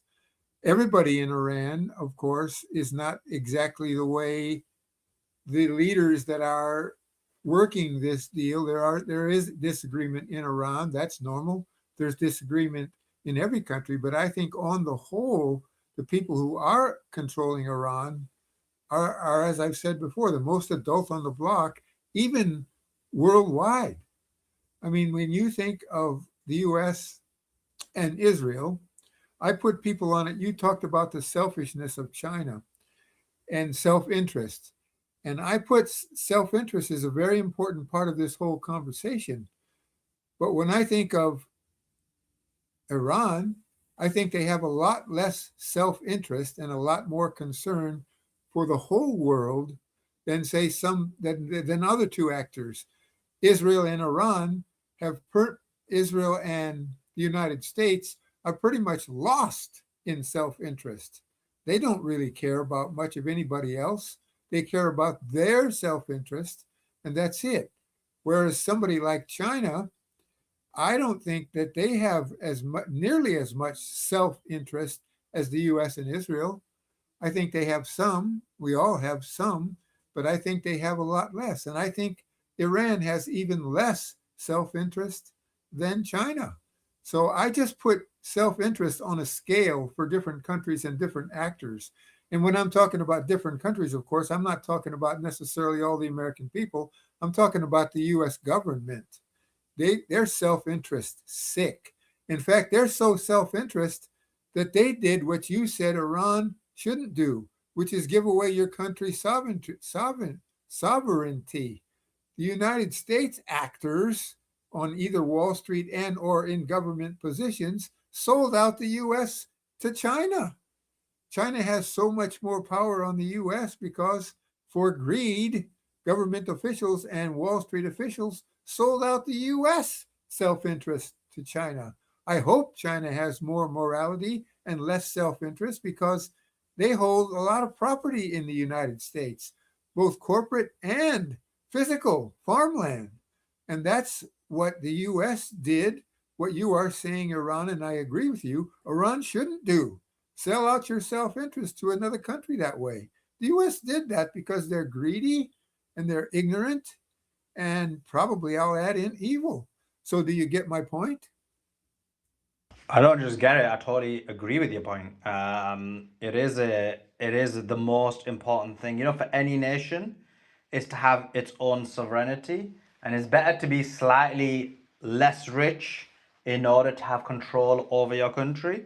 And that's the only question mark I have about this whole deal. And by the way, even that question mark is pure speculation because we actually don't know what's in the deal. We're all saying these things. In terms of me, I'm talking about here. But others as well. I think other people are much more harsher than me about this, to be honest. But we do this without having any knowledge of actually what's the specifics of the 300 million. But why I think it's, for me, why it's worth raising is because the reason why I would bring this up to Professor Morandi, and I was gonna, if you heard me, I was today, but there was technical issues. But the reason I want to bring it up is because I know Professor Morandi is part of the negotiation team, essentially, has the ears of them, and if I get this point across, maybe we can influence certain aspects or let them know that we know, or whatever it is. So at the end of the day, we're only in this to make sure that the world is a better place, and if we can make sure Iran doesn't end up making an error, that's good for us, right? Well, I agree with what you just said. And when I think about what you said, I think Iran's got a lot. The leaders of Iran, the good leaders, have a lot on their mind. I mean, they're under a lot of stress. And so for you to make a suggestion like that to them, to remind them, could be a very good thing, because I agree with you. They shouldn't sell out like you're describing. They should not do that, especially to the countries like Israel and the U.S., because if the U.S. gets a chance in their present controlling operatives, they will take advantage of Iran in the way that you're warning against. So yeah, it's a good thing if you can remind them, because as I said a second ago, just to repeat myself, they're under a lot of stress. They got a lot on their mind, to put it simply. Just trying to keep the world from blowing up, because that's what I see Iran doing. So yeah, I agree with your point, Suleiman. Yeah, that's because you've got morals and you've got etiquette and ethics, and that's like the most important things we know. We've seen how through your experience and reading, and obviously I've read a lot, and we know what the pitfalls are, and we just want to make sure Iran doesn't fall into pitfalls. Now, don't get me wrong. I do think that the people who are disagreeing with Iran right now, I do feel like they're overreacting. But my job is to let everybody give their ideas and thoughts and give the counters. Because the problem is that people unfortunately think that things is like a computer game, that you can switch things on and switch things off very easily. But unfortunately, the world isn't a computer game. The world is a lot more complex. Geopolitics is a lot more complex. And so for that reason, there is like certain decisions that can be annoyance And so sometimes people do overreact, and I do think there's a bit of overreaction going on in terms of Iran, and people are like, oh, they're selling out, this and that. And the problem is, people have made these accusations about all resistance leaders for a very long time. So, for example, why do you think I always push back so much on this whole thing where everyone says Netanyahu funded Hamas, which is fake and false? But the reason they say is because they want to make the claim to a few claims. One is that basically the resistance is in bed with Netanyahu, so that's one. The other claim they tried to make is the resistance can't even exist without rich people or nefarious actors. And this is just an example of claims that have always been made against every resistance. Now, if you'd ask people, oh yeah, we love we love all the resistance leaders, but at that time, this was the claim that people were making. I think and I used to push back against it. And I remember pushing back against it. Even now, I think till this day, I think I'm one of the few lone voices, not lone as in alone, as in out of the big names, who makes this point or pushes back against it. Because for everybody else, even when they're against, for example, Israel, or they're against the United States of America, or their actions, still hold this position. So, yeah, I don't know what I'm saying, but my point is, so people have made these accusations for a very long time, and they are without merit, is basically the point I was going to make. Yeah, I mean, I'll comment on that also. I'll just say that I don't know the truth of what these accusations are. I don't know it. But I'll tell you what I do know. If Israel could gain any advantage in public opinion by doing something devious around that issue, they would. I have absolutely no doubts that they would do. If they could figure out some way to make some gain out of doing something like that or telling some story like that, they'll do it. Because what's their motto? By deception, we make war. So I don't know the truth of whether I don't think they funded Hamas. I don't think they did. But if they could figure out an advantage of putting out a story like that to gain some kind of advantage in public opinion, they would do it. That's my thought about it. Completely agree with you there. Completely agree with you.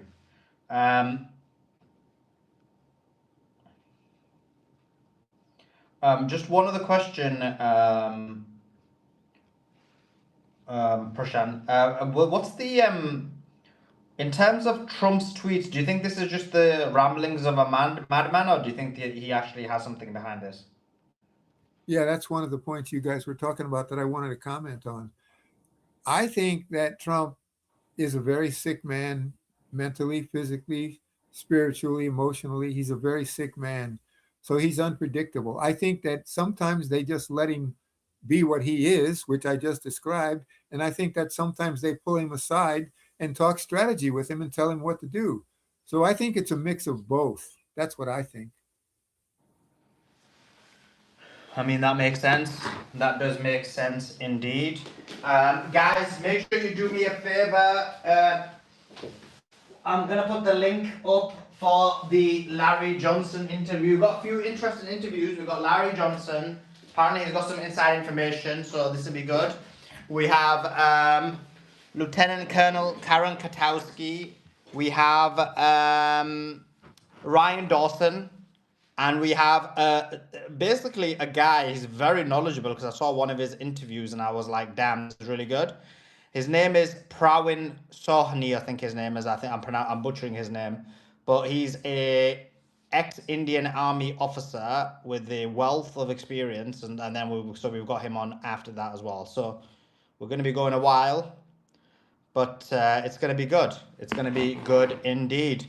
If you're on the second channel, click on the link that I'm gonna post. Oh, brilliant! So that's already done it. Is that the right one? Is it both of them? Okay, oops, press the wrong button there. Let's make sure it's the right. Yeah. Is the Larry Johnson one in the nest? What your next interview? Yeah, it is. It is. So in the second channel. I've clicked on the I've pinned the link, so if you want to come across there, that will be golden. because we have the interview with Larry. It's gonna be, oh crap, I'm on the wrong thing. 1 second. It's gonna be good. Okay, here we go. So yeah, click on that link. It's gonna be fire. Let me open the, I have it almost open. But yeah, the tweet in the nest, if you can retweet that, reshare that, I think it's gonna be a very golden conversation with Larry. It's gonna be fire. But yeah, obviously we'll continue to give you the news. Apparently the Qatari explosion was something, but I just seen this video. I don't know if I told you the guys this. I think I did. Where it's the Qatari minister basically blanks the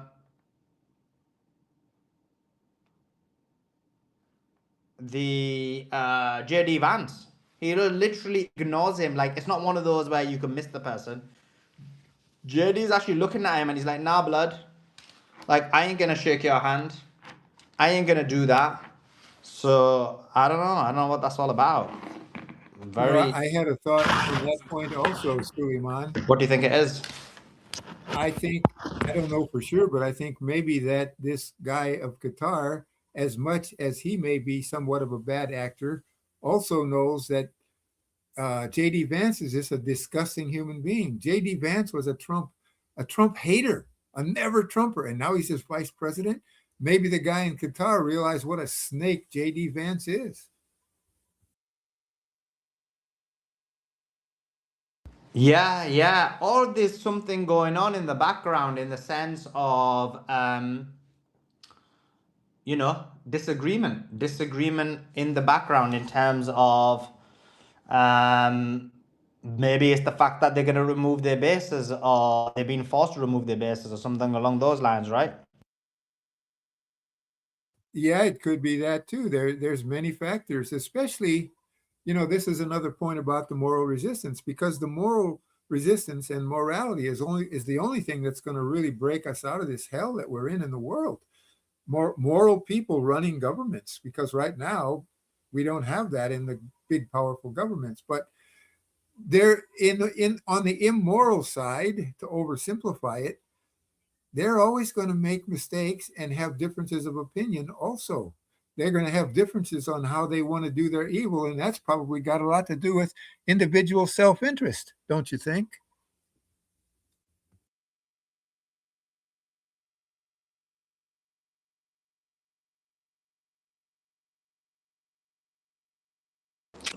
I have a quick question. Do you guys think Trump and Vance expressing their frustrations towards Benjamin and Israel, do you think that's genuine, or do you think they're just playing the part to try to win over the public a little bit because of the whole hatred of them lately? Well, I'll weigh in. I just think it's complete charade. I don't believe them for a minute. That's my thought. That's pretty interesting because I agree with you, but when it first happened, everyone was like, oh my gosh, they're starting to notice, like, oh, I'm so glad to start seeing this now. Like, they're starting to publicly call him out. And I was thinking in the back of my mind, like, no, I think there was like a little private phone call beforehand just to give them a little heads up on what they're going to say. Just, you know what I mean? Like, I think it's a whole charade thing as well. Yeah, I'm agreeing. I'm glad you see that, I mean, Suleiman says that he thinks that Israel controls Trump. And Thanks for that, I think Prashant. that's what he said. Appreciate If I'm you wrong, covering there while I was just setting up.